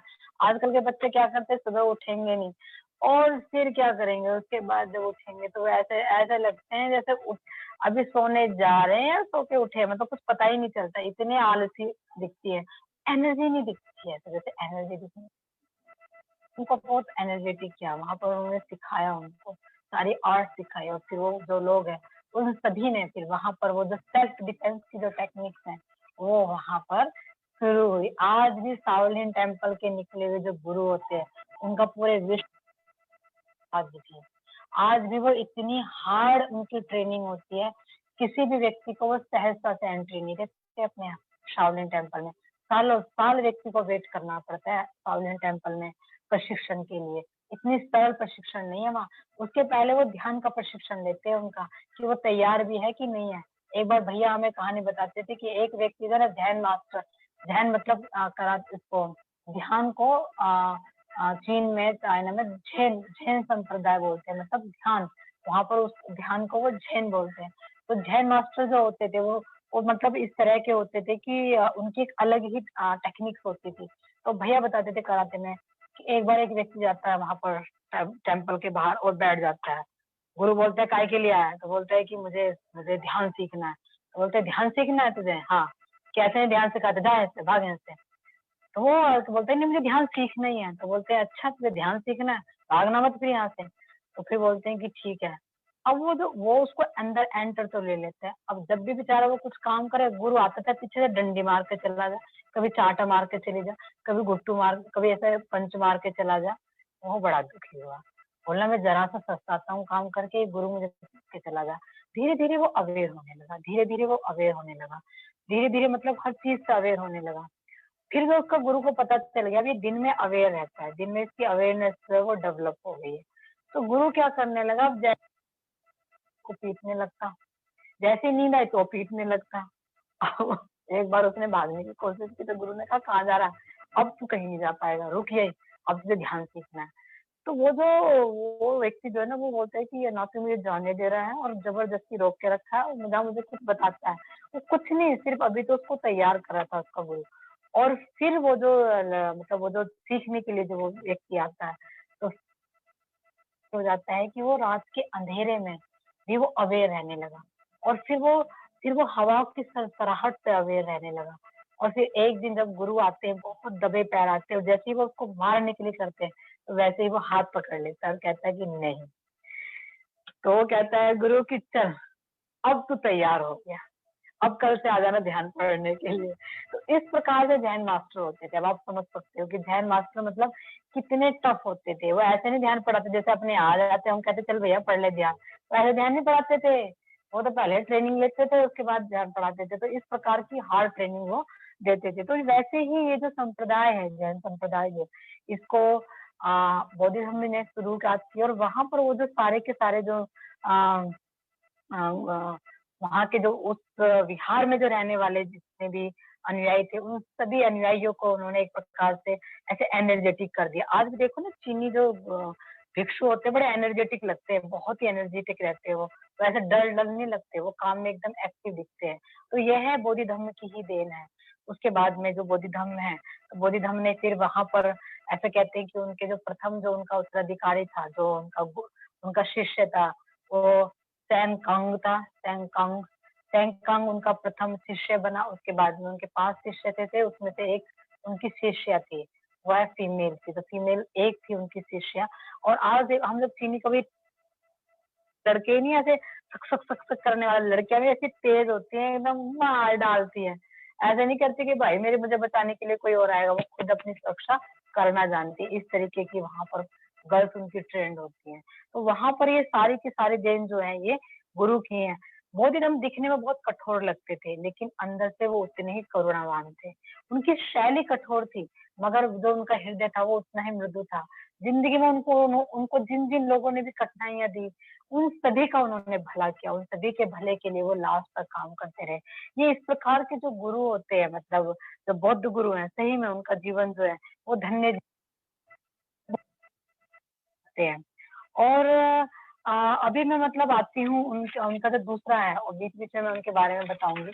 दूसरा जो पार्ट था कि बोधि धम्म जी के जीवन से हमें क्या सीखना चाहिए, हमें कौन सी प्रेरणा लेनी चाहिए ना, आज के समय में कैसे प्रासंगिकता है उनके जीवन की, उनके इस यह जो परिचय है, ये जो मैंने परिचय दिया, उनका परिचय की आज क्या प्रासंगिकता है, आज भी वो कैसे रिविलेंट है, मतलब आज के समय पे भी।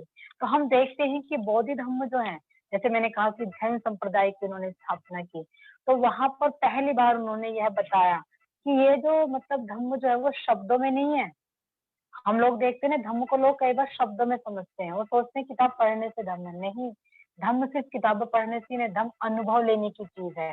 धम्म अगर आपने वो अनुभव ही नहीं लिया, जैसे बुद्ध कहते हैं ना, जब बुद्ध अपने जो 5 परिवारजक हैं, जब वो उनके शिष्य बन जाते हैं, और जब शिष्य बनने के बाद में जब पहला जो उनका शिष्य, मतलब पहला जो बुद्ध पुत्र हुआ, उसका नाम कौंडिन्य था।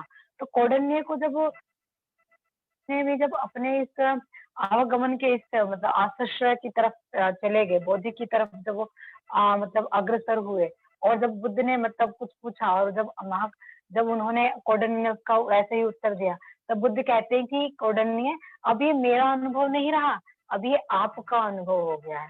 अब आपको भी वही अनुभव हो गया जो अनुभव मुझे था। तो बुद्ध का जो धम्म है वो अनुभव का धम्म है।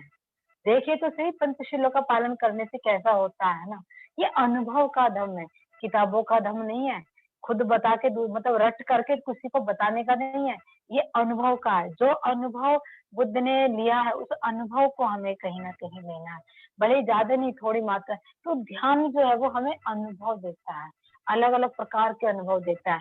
और ये जो बात है, ये जो जैन जो संप्रदाय है, जिसको महायानी संप्रदाय से ही जैन संप्रदाय की शुरुआत होती है। तो हम देखते हैं कि बुद्ध के समय पे भी जब महाकाश्यप और बुद्ध की जब वहां पर बुद्ध उस दिन प्रवचन नहीं देते, बुद्ध उस दिन एक भी शब्द नहीं कहते, बस वो हाथ में पुष्प लेते हैं और वो दिखाते हैं, वो चले जाते हैं। महाकाश्यप क्या करते हैं, मुस्कुरा जाते हैं। इतनी सारी भीड़ में सिर्फ महाकाश्यप को ही समझ में आया कि बुद्ध ने क्या कहा, बाकी किसी को समझ में नहीं आया।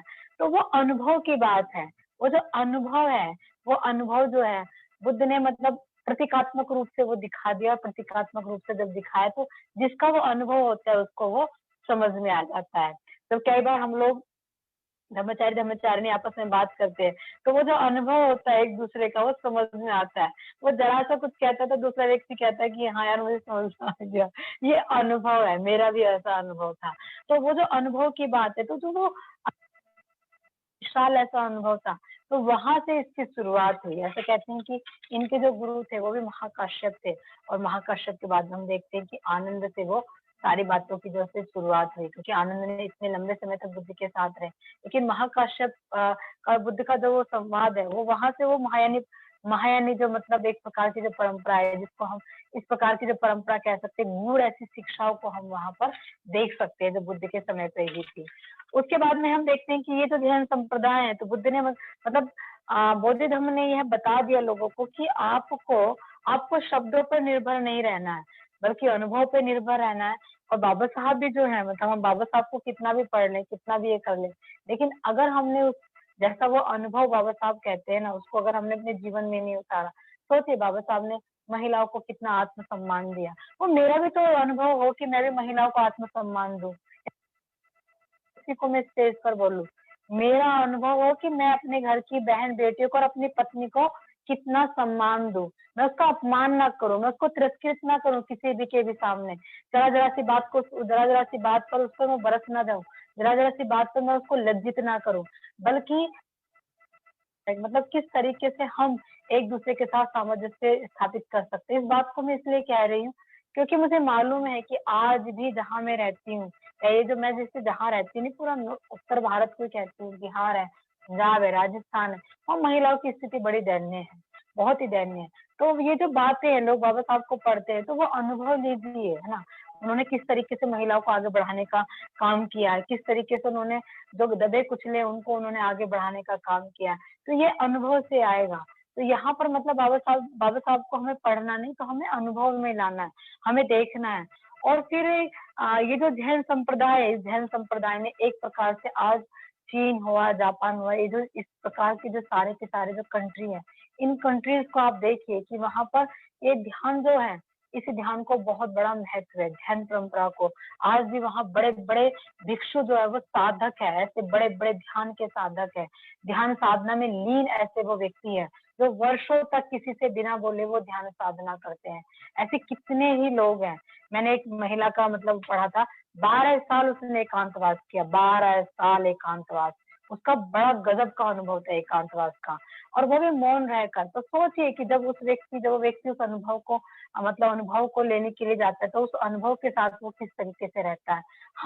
हम 2 दिन कहीं पे चले जाएं ऐसे गुफा में, तो हमें तो डर के मारे बाहर आ जाएंगे, लेकिन 9 साल तक बिना बोले उस गुफा में रहना और खुद के ही मन को देखना, खुद के ही मन के ऊपर मतलब एक प्रकार से बार बार उसमें रहना और उसमें मुक्त अवस्था का अनुभव करना, यह बिरले ही होते हैं। ऐसा ही व्यक्ति एक नए युग की शुरुआत करता है। तो यह हमने बोधि धर्म से सीखना है कि ये जो ध्यान है, आज हम संघ में मेडिटेशन सीख रहे हैं, तो लोगों को भी मेडिटेशन के लिए प्रेरित करें।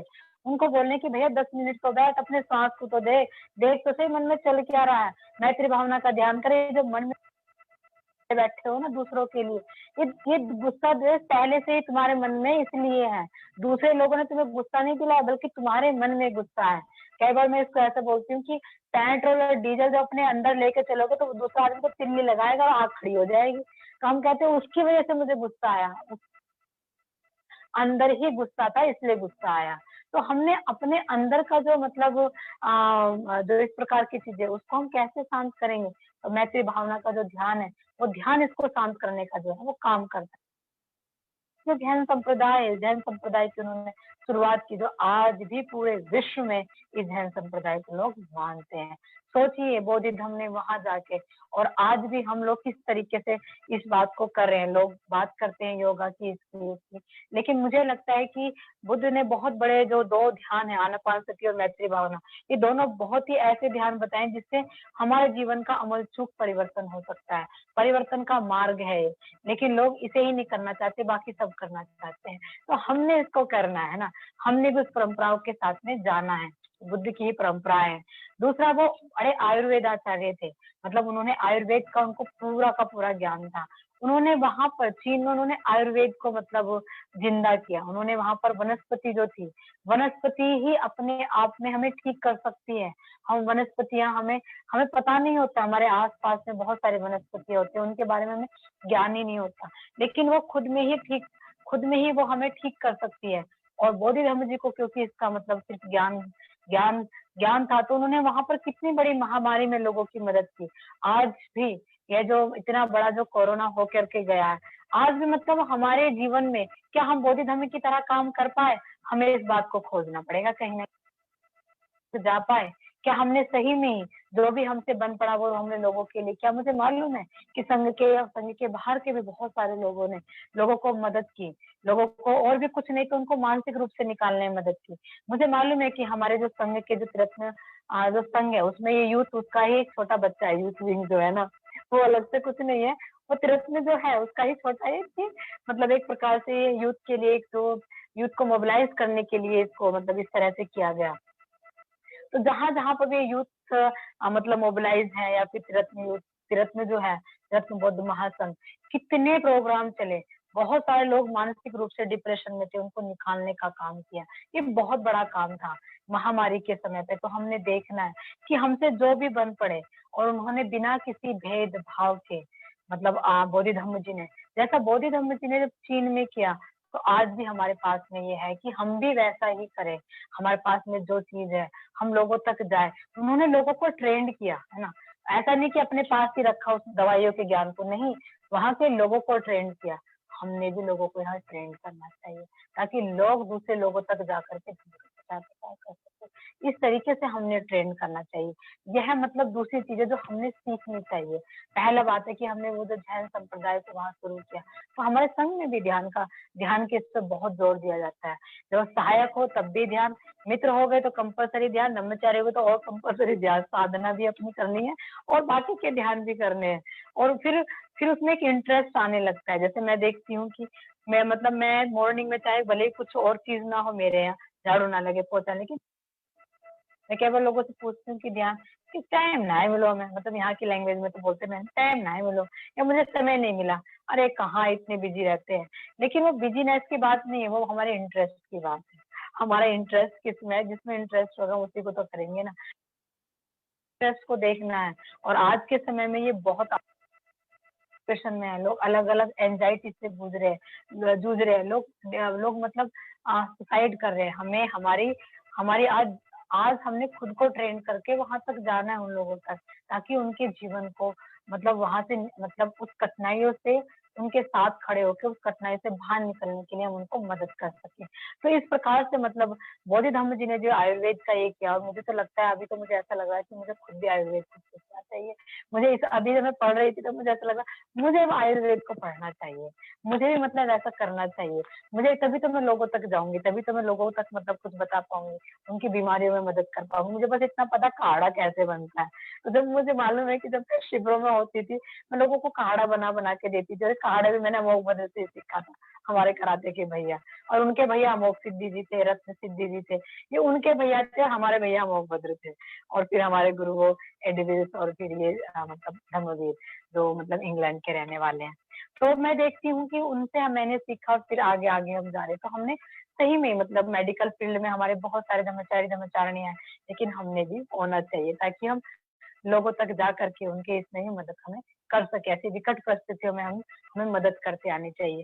तीसरा जो बात है जो हम बोधि धर्म से सीख सकते हैं, वो था कि उन्होंने लोगों को सेल्फ डिफेंस मतलब, मुझे याद है कि जब मैं पहली बार कराटे की क्लास में गई, तो मैं क्यों गई पता है? मुझे लगता था अब मैं सीखूंगी कराटे और लोगों को मारूंगी, पिटूंगी। पता नहीं क्यों बचपन से मेरे दिमाग में हिंसाएं रहती थी मेरे बचपन से, कि मैं लोगों को मारूंगी, पिटूंगी। मुझे बचपन से ही मारने पीटने का बड़ा शौक, मतलब एक शौक के तौर पर लेती थी मैं। जैसे नहीं लड़के टोली बना के जाते हैं पीटने के लिए, तो अगर किसी मेरे कजन को भी किसी ने मार कर बोलती थी, मैं आ रही हूँ देख लेंगे, मतलब मैं आ रही हूँ देख लेंगे, सर वहां रास्ते में पीट लेंगे, मतलब कुछ ऐसा कर लेंगे। तो मैं कराटे सीखने गई थी इस मारे कि मैं लोगों को ज्यादा पीट सकूं। लेकिन पहले ही दिन अमोघ भद्र ने कहा there is no first attack in karate, और मेरा दिल टूट गया। मैंने कहा यार मैं क्यों आई हूँ, मैं तो इस चक्कर में आई थी कराटे मारूंगी, लेकिन उन्होंने तो कह दिया कि तू अटैक ही नहीं कर सकती किसी के ऊपर। तो मैंने कहा क्यों नहीं कर सकते अटैक, जब हम सीखेंगे तो हम तो मारेंगे भी। उन्होंने कहा कि यहाँ पर मतलब पहला अटैक नहीं करना है आप किसी को, अगर आपको अपनी आत्मरक्षा के लिए सब सीखना है। और फिर वो हमें धीरे धीरे ध्यान सिखाने लगे उसमें। रोज हम लोग गाने गाते थे, आज मुझे गाने गाने का बहुत शौक है, वहीं से सीखा। गुनगुनाने का शौक पड़ गया, गाने बाबा साहब के क्या अच्छे अच्छे मतलब हिम्मत वाले गाने क्या। और फिर हम कराटे से हमने बहुत अच्छी फ्रेंडशिप सीखी, बहुत ही गजब की फ्रेंडशिप।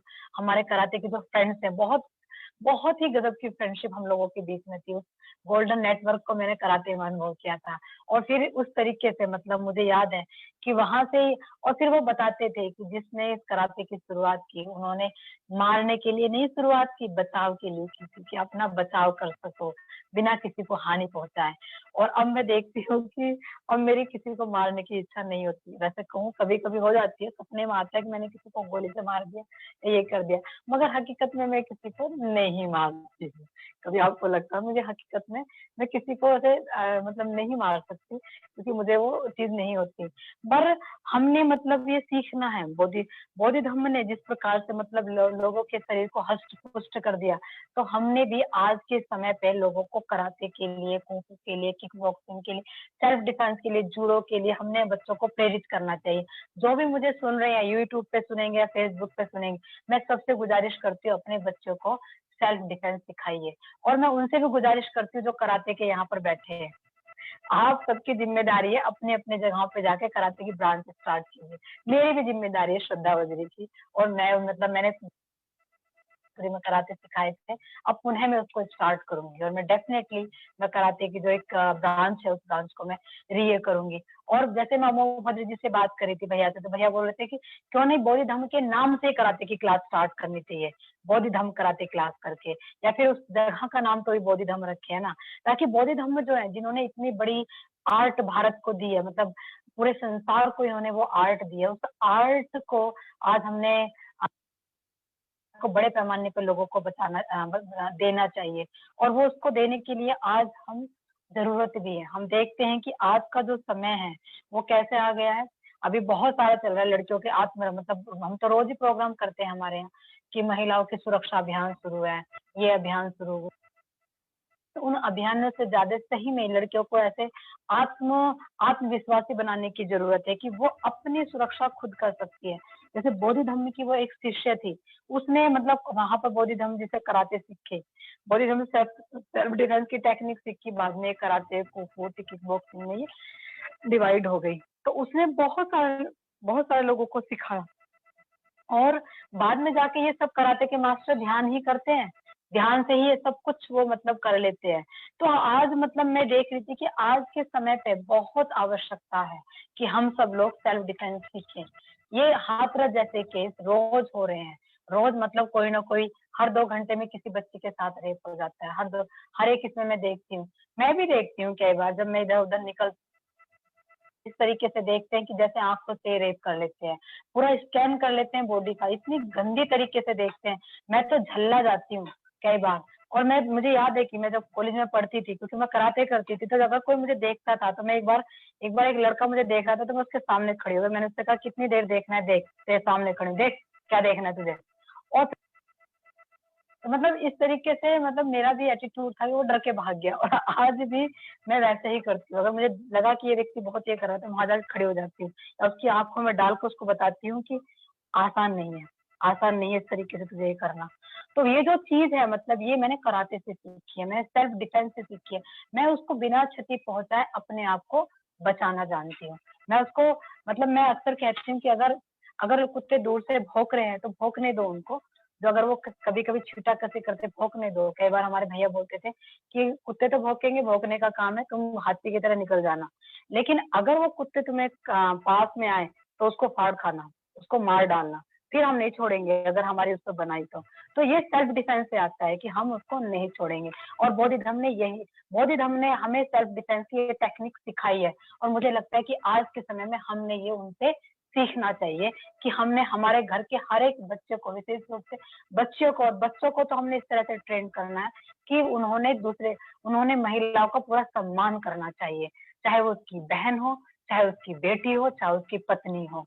ऐसा नहीं कि आज मतलब मैंने देखा है पत्नी को तो ऐवे ही लेते हैं जैसे तो वो तो बेचारी आई उसकी नौकरानी बनने के लिए थी, है ना, उसको तो मतलब बात पे उसको तो लज्जित ही होना। इस तरीके से मैं बहुत सारे लोगों में देखती हूँ। नहीं, हमने वैसा ना अपने बच्चों को सिखाना है, ना हमने खुद करना है, क्योंकि हम बौद्ध हैं। एक बौद्ध करके हमने सही में देखना चाहिए कि बुद्ध ने अगर इस बात को हमें बताया है, और हम अगर अपने आचार्यों से इस बात को अगर हम सीखते हैं तो हमने अपने जीवन में इसको लागू भी करना चाहिए।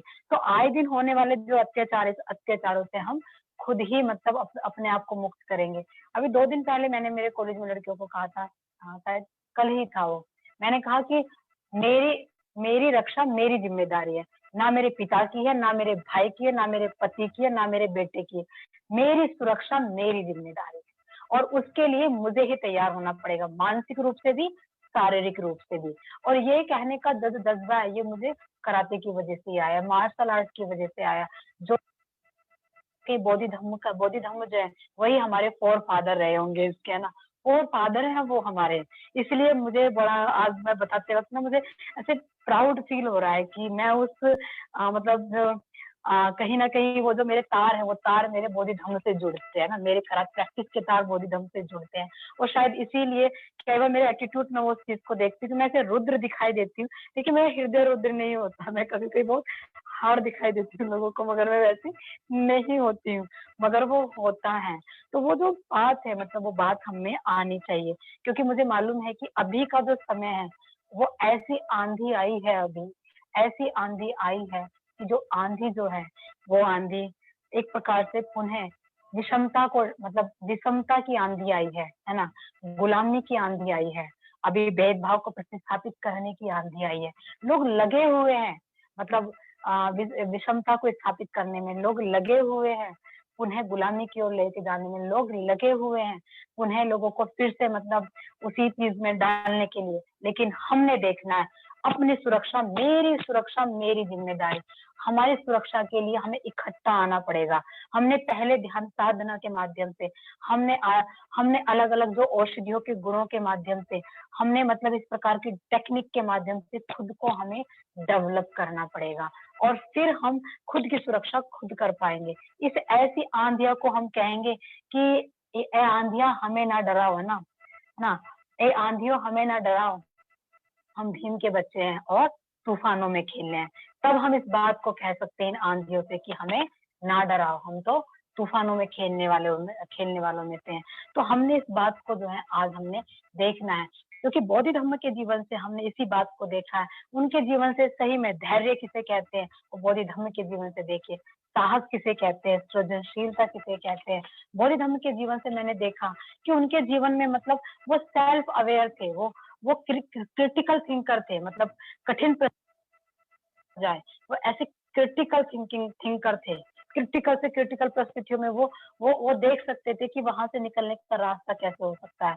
वो क्रिएटिव थे, वो हर एक मतलब जैसे बोलते हैं ना कि उनके जीवन में आने वाली सारी विपरीत परिस्थितियों को उन्होंने क्या बना दिया, उन्होंने सृजनशीलता में बदल दिया ना।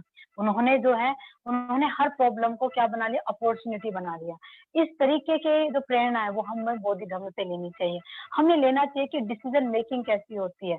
बौद्ध धर्म के जीवन से हम इस बात को सीख सकते हैं कि एक डिसीजन मेकिंग, जब मैं देखती हूँ कि कराटे में भी बिल्कुल एन वक्त पर हमें डिसीजन लेना पड़ता है। अगर जरा से चूक गए तो सीधी किक यहाँ आती है, क्योंकि मैं किक खा चुकी हूँ। मेरे जो है ना एक बार किक ऐसी पड़ी थी कि मुझे मेरी नानी याद आ गई थी।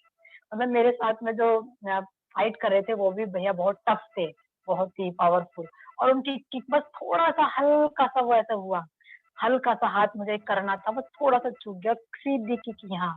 और उस वक्त मेरा थोड़ा प्रॉब्लम भी थी, पेट में दर्द था और मैं एकदम मतलब बैठ गई थी।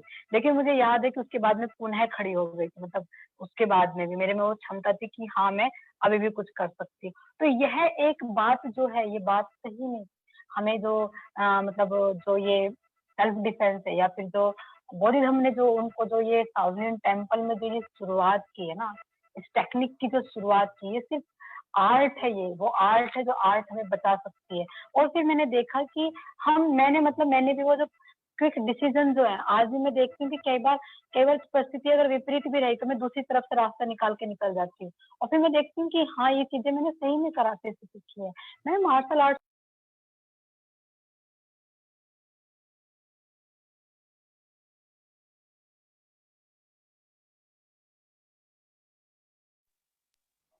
तभी आज आप म्यूट हो गए श्रद्धा वज्री फिर से।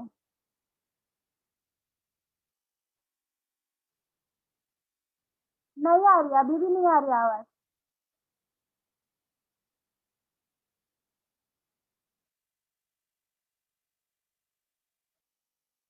नहीं आ रही है, आप म्यूट करके अनम्यूट फिर से करिए, अभी नहीं आ रही आवाज।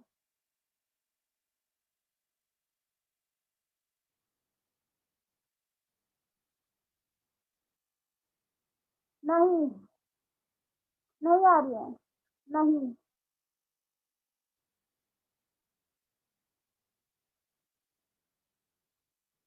नहीं, अभी भी नहीं आ रही है। एक काम कीजिए, आप वो जो हेडफोन है ना वो निकाल दीजिए। नहीं,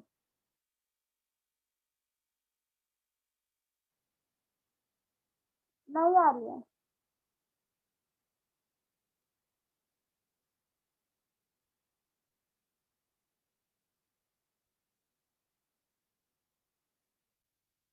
आप हाँ, अनम्यूट तो कीजिए। नहीं,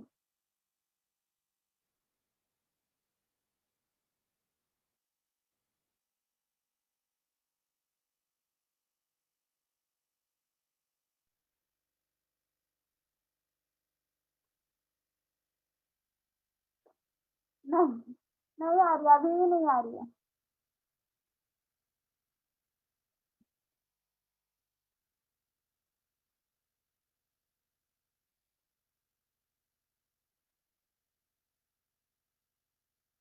नहीं आ रही है, अभी भी नहीं आ रही है।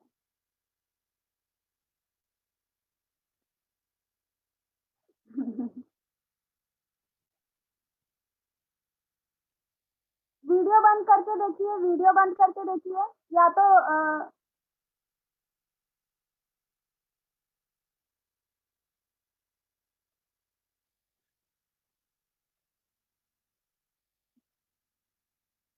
या तो लीव करके वापस देखिए ना, रिजॉइन करके देखिए ना, लीव करके वापस रिजॉइन हुई है ना।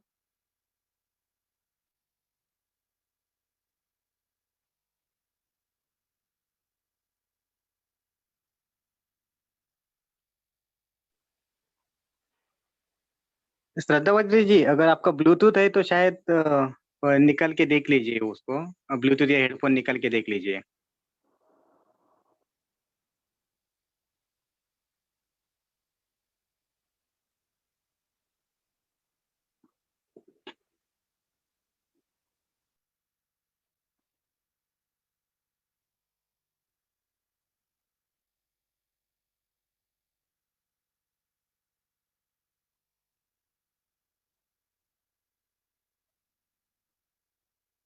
अभी भी नहीं आ रही आवाज।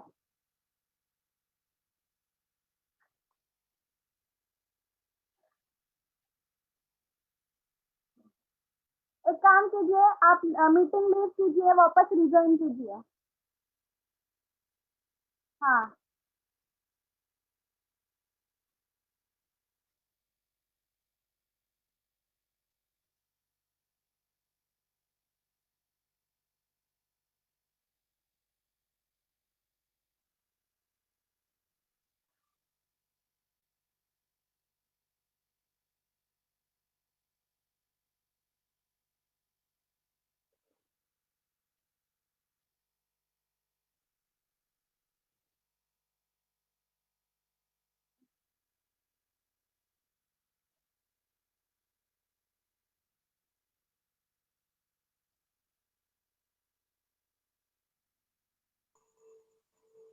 अभी आवाज आ रही है? हाँ, अभी आ गई आवाज। ओके बहुत अच्छे तरीके से आई। ओके। देखिए, मतलब ये होना ही था क्योंकि हम बोधि धम्म जी के बारे में बात कर रहे हैं ना, और उनके बारे में बात करें और फिर क्या ना है तो यार बेकार है। फिर बेकार है ना। तो जब हम किसी ऐसे व्यक्तित्व के बारे में बोल रहे हैं तो इतना तो परिस्थितियों ने मतलब होना ही चाहिए ना, ऐसे कठिन परिस्थितियां आनी ही चाहिए ना, झड़झड़ाते हुए, और उसको भी हमने ऐसे ही देखना चाहिए। तो अच्छी बात है कि ऐसी परिस्थितियां आई हैं, क्योंकि बोधि धर्म का पूरा जीवन ही ऐसी कठिन परिस्थितियों से जूझने वाला जीवन था, और अभी उनके बारे में बता रही हूँ तो भी परिस्थितियां आ गई। तो हमने जो है, मतलब जैसे मैं देख रही थी कि बोधि धम्म जी के जीवन से हमने यह अभी के इसमें देखना है कि हमने हमारे बच्चों को, हमने जरूर मार्शल आर्ट की ट्रेनिंग देनी चाहिए, अपने हर बच्चे को मार्शल आर्ट की ट्रेनिंग देनी चाहिए। आज मैं इधर उधर जब जाती हूँ रात में, कई बार, बहुत बार रात में मेरे इधर उधर का सफर होता है, तो मेरे पास में जो है वो क्या है, मेरे पास में धम्म है, मार्शल आर्ट है, इसकी वजह से मैं बहुत बार अपने आप को सेव मतलब जैसे जिस क्षेत्र में मैं रहती हूँ, मुझे याद है कि मैं रात रात को सफर करती हूँ। मेरे कुछ फ्रेंड्स बोलते हैं कि यार मतलब बहुत अनसेफ है, तो मैं बोलती हूँ कि हाँ अनसेफ तो है, यह अनसेफ तो है, लेकिन कोई बात नहीं।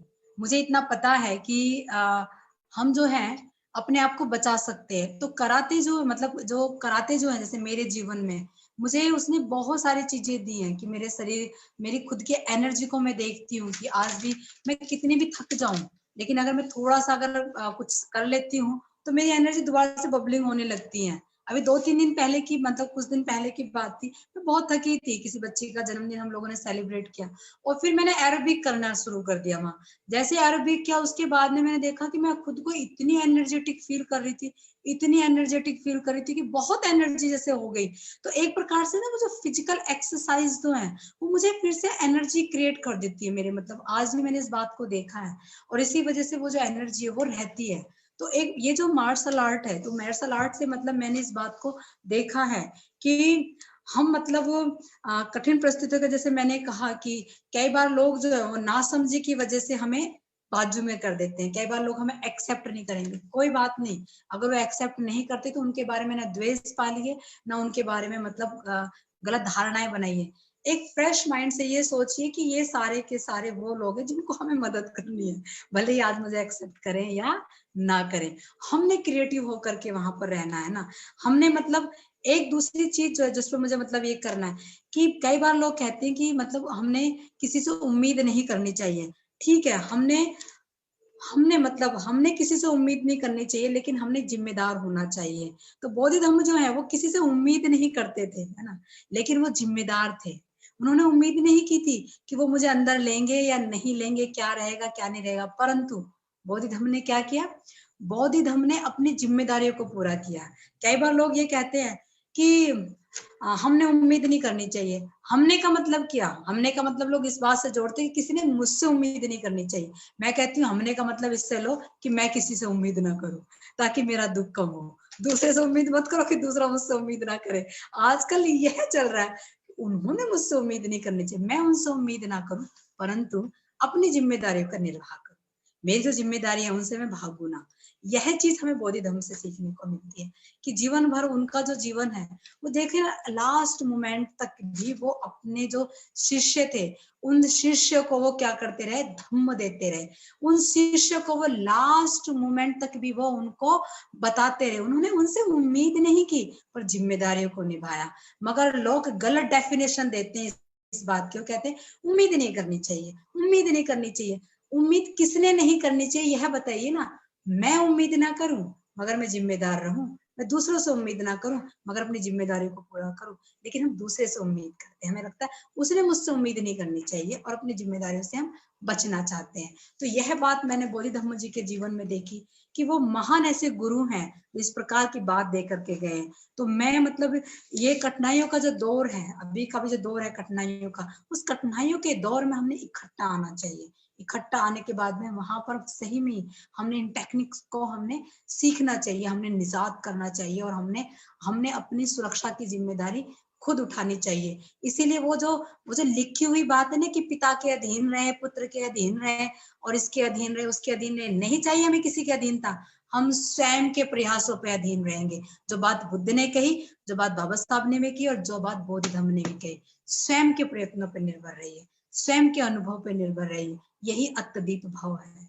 अत्यदीप भाव का मतलब ये खुद के प्रयासों पे निर्भर रहना।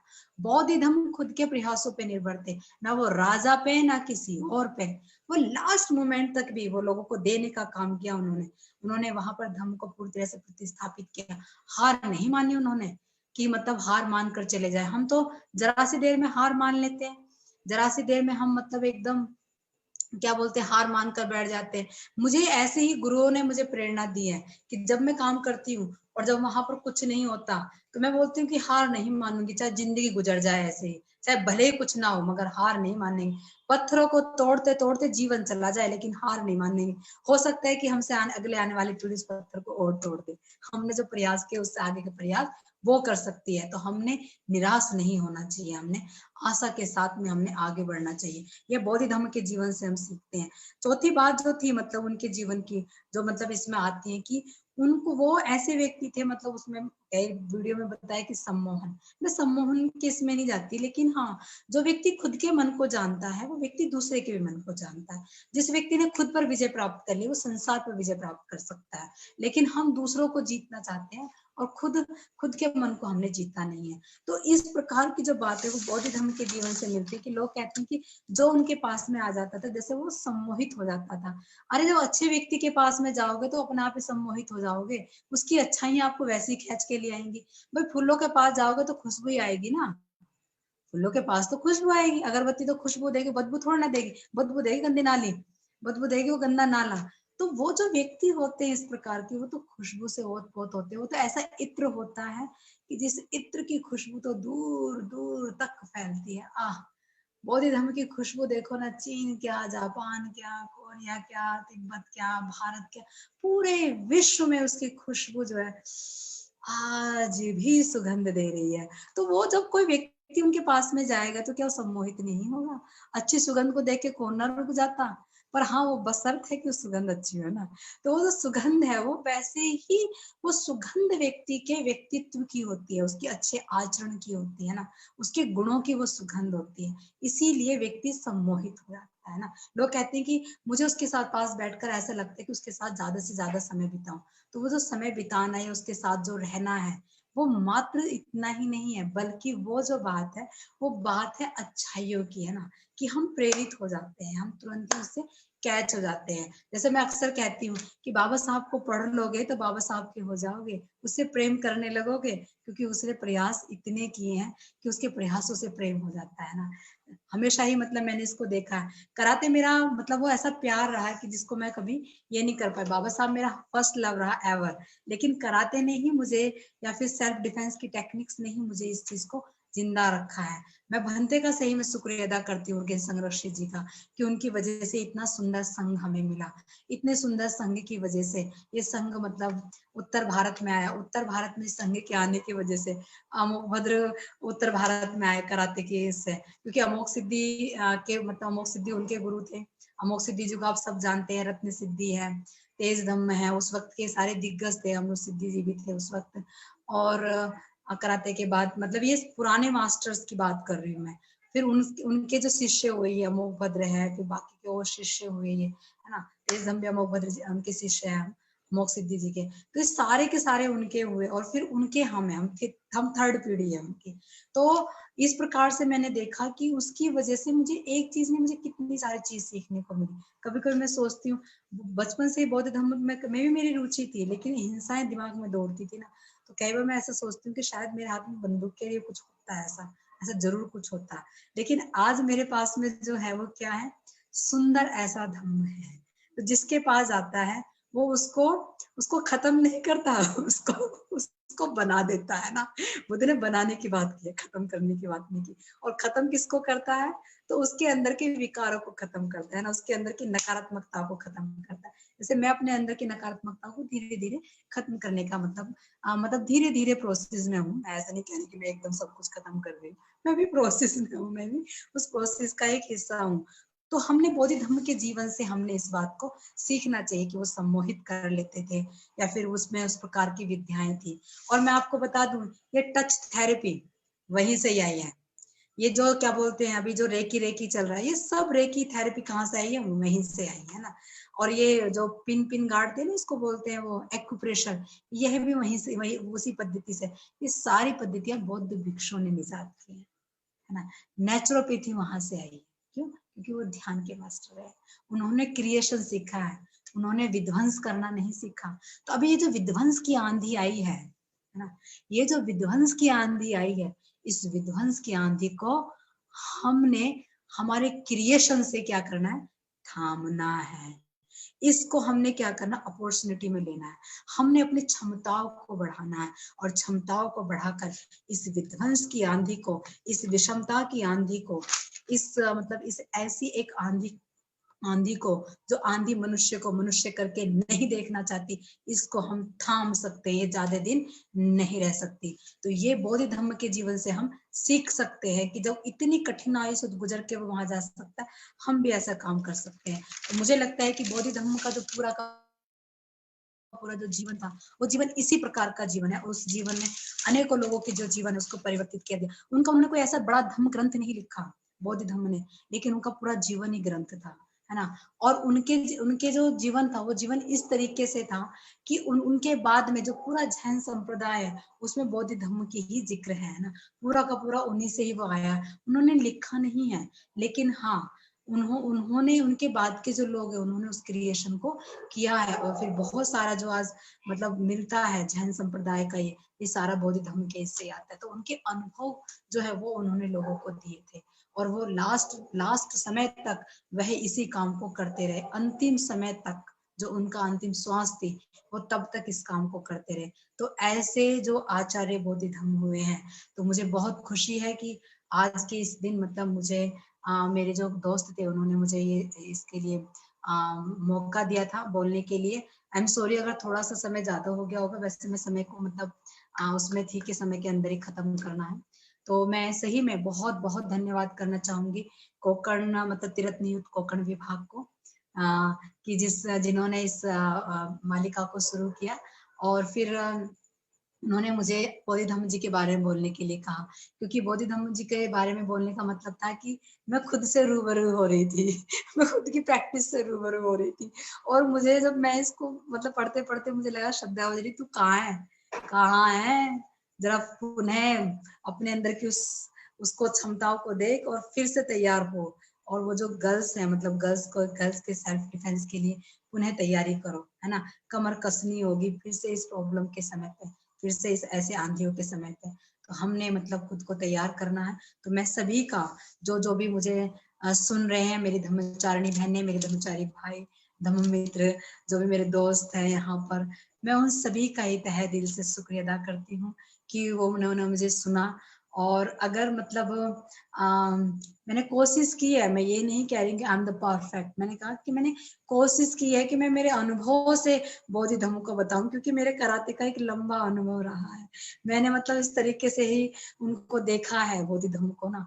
और जो सेल्फ डिफेंस है, उस सेल्फ डिफेंस में मैं हमेशा ही वो मेरे साथ सेल्फ डिफेंस के केस में रहते हैं, टेक्निक्स में बोधि धम्म मेरे साथ रहते हैं। तो अभी बोधि धम्म को हमें घर घर तक ले जाना है, तो ये हमारी और आपकी जिम्मेदारी है ना। तो सभी का धन्यवाद करते हुए मैं अपने ये जो मेरे आज का जो मेरा संवाद था, मतलब इसको मैं यहीं पर रोकती हूँ। तो सभी को नमो बुद्धाय, जय भीम।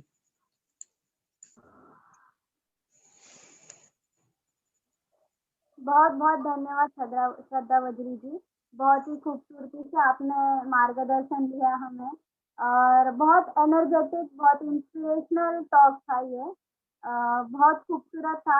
आपने जैसे बोला, कहा है श्रद्धावजरी, अपने आप को देखो, वैसे ही मैंने भी आपके टॉक से देखा, किधर है पवित्रा तू, क्या कर रही है अपने आप को देखो, वैसे ही था। बहुत इंस्पिरेशनल टॉक था ये। और बहुत खूबसूरती से आपने बोधि धर्म को बताया, कैसे उन्होंने जीवन था, उनके जीवन से कैसे सीखना है हमें। तो बहुत खूबसूरती से बताया। वैसे कमेंट्स भी आ रहे हैं आपको, तो उसके लिए बहुत बहुत तहे दिल से आपको धन्यवाद करती हूँ। इसके बाद जो हमारा आभार प्रदर्शन का जो सेशन है, तो मैं धर्ममित्र गीतांजलि को विनंती करती हूँ कि वो सभी का आभार प्रदर्शन करें। धर्ममित्र गीतांजलि। धन्यवाद पवित्र। सभी को जय भीम, नमो बुद्धाय। आज हम इस प्रवचन मालिका और आज के प्रवचन के विषय के आखिरी तक पहुंचे हैं। और मैं सर्वप्रथम तो हमने इतना सुंदर प्रवचन आदरणीय धर्मचारिणी श्रद्धावजरी से जो सुना है, और इन्होंने जो टॉपिक था आज का विषय, संदेश वाहक आचार्य बोधि धम्म जी के बारे में, उनके पूरे जीवन का सार बहुत ही उत्साह से खुद को रिलेट करते हुए और एक सरल और कहानी के स्वरूप में हमें बताया है। और उसी के द्वारा हमें ध्यान का महत्व, आयुर्वेद और खास करके आज के जो जमाने के अगर हम देखें तो सेल्फ डिफेंस का भी महत्व हमें जो समझाया है, तो इस बारे में और इसके लिए मैं उनका तहे दिल से पुण्यानुमोदन करती हूँ और आभार व्यक्त करती हूँ। आदरणीय ब्रह्मचारी शुभ्रकेतु जी, जो दापोली सेंटर के चेयरमैन हैं, और उन्होंने आज उनका अमूल्य वक्त हमें दिया, जिस थ्रू उन्होंने हमें फीडबैक दिया, उनका हमें शुभेच्छा दी टीम के जो कार्यक्रम अरेंज हुआ है उसके लिए, तो उनका भी मैं पुण्यानुमोदन करती हूँ और आभार करती हूँ। धम्ममित्र सुभाष कदम जी, जिन्होंने आदरणीय ब्रह्मचारिणी श्रद्धा भजनी इतनी सुंदर पहचान करवा के दी, उनके भी गुणों का उन्होंने महत्व हमें बताया, खासतौर से जो कराटे और सेल्फ डिफेंस का जो टेक्निक है। और एक्चुअली अगर हम देखें वास्तविक उन्हें अगर देखें तो वो काफी उत्साह से भरी हुई है, उनका प्रवचन काफी सुंदर है और उतनी ही सुंदर उन्होंने उनकी पहचान करवा के दी। तो मैं आदरणीय धम्ममित्र सुभाष कदम जी का भी पुण्यानुमोदन करती हूँ और धन्यवाद व्यक्त करती हूँ। ब्रह्ममित्र अपूर्वा शिंदे, जिन्होंने इतनी पवित्र पूजा और काफी वातावरण जो विधायक निर्मित की, उसके लिए मैं उनका भी तहे दिल से और हमारी टीम की ओर से पुण्यानुमोदन करना चाहती हूँ। ब्रह्ममित्र पवित्रा, जो कार्यक्रम की शुरुआत से इतने अच्छे से कार्यक्रम लीड कर रही है, काफी सुंदर नेतृत्व कर रही है, उन्हें भी उनका भी मेरी ओर से और हमारी टीम की ओर से पुण्यानुमोदन करती हूँ। और हमारी कोंकण यूथ टीम से धम्मचारिणी विद्यावर्धिनी जी और धम्मचारी श्रद्धा दी, और जो टीम ऑलरेडी जो फॉर्म है उसमें से धम्मचारी जिनचित्त जी, अक्षय गुण जी या फिर धम्मचारी ज्ञान सर जी, इन सब के नेतृत्व से जो ये कार्यक्रम की श्रृंखला चल रही है और बहुत ही अच्छी तरीके से वो सभी को लेके, हम सब नए लोगों को एक्चुअली लेके जो ये कार्यक्रम आगे लेके चल रहे हैं, और हमें हर किसी को एक चांस दे रहे, मौका दे रहे खुद के गुणों को एक्सप्रेस करने का। उसके लिए मैं उनका भी पुण्यानुमोदन करना चाहूंगी और बहुत शुक्रिया अदा करती हूँ। और सबसे इम्पोर्टेंट हमारे सारे प्रेक्षक, जो जिसमें अगर देखें तो सारे ही ज्येष्ठ धर्मचारी जी है, धर्मचारिणी है, धम्ममित्र है, धर्मसायक है, उन सभी को और सभी बंधु भगिनी को, और मैं मतलब होस्ट होने की वजह से मैं सभी को देख पा रही थी कि भारत के हर कोने से लोग आज ज्वाइन हुए हैं, तो उन सभी का मैं आभार व्यक्त करती हूँ और पुण्यानुमोदन करती हूँ। जय भीम। बहुत बहुत धन्यवाद गीतांजलि। और आपने सभी का आभार करके दिया, इसलिए मैं आपका आभार करती हूँ कि सभी का आभार करके देने के लिए धन्यवाद। इसके बाद आखिर की धम्मपालन गाथा होगी, तो मैं गीतांजलि को अपूर्वा को विनंती करती हूँ कि वो आखिर की धम्मपालन गाथा लें। धम्मपालन गाथा। सब पाप संहरणं कुशल उपसंपदं सचित परियोदपनम् एतं बुद्धां धम्मं चरे सुचरितं नतं दुचरितं चरे धम्मचारि सुखं सेति अस्मि युगे परं च नतावता धम्मधरो यावता बहुधा सति यो च पम्पि सुतवान् धम्मं कायेन पश्यति स वै धम्मधरो होति यो धम्मं न पमज्जति नति मे शरणं बुद्धो मे सर्वं एतेन सत्सवसेन होतु मे जयमङ्गलम् नत्थि मे धम्मो मे सर्वं एतेन सत्सवसेन होतु मे जयमङ्गलम् नत्थि मे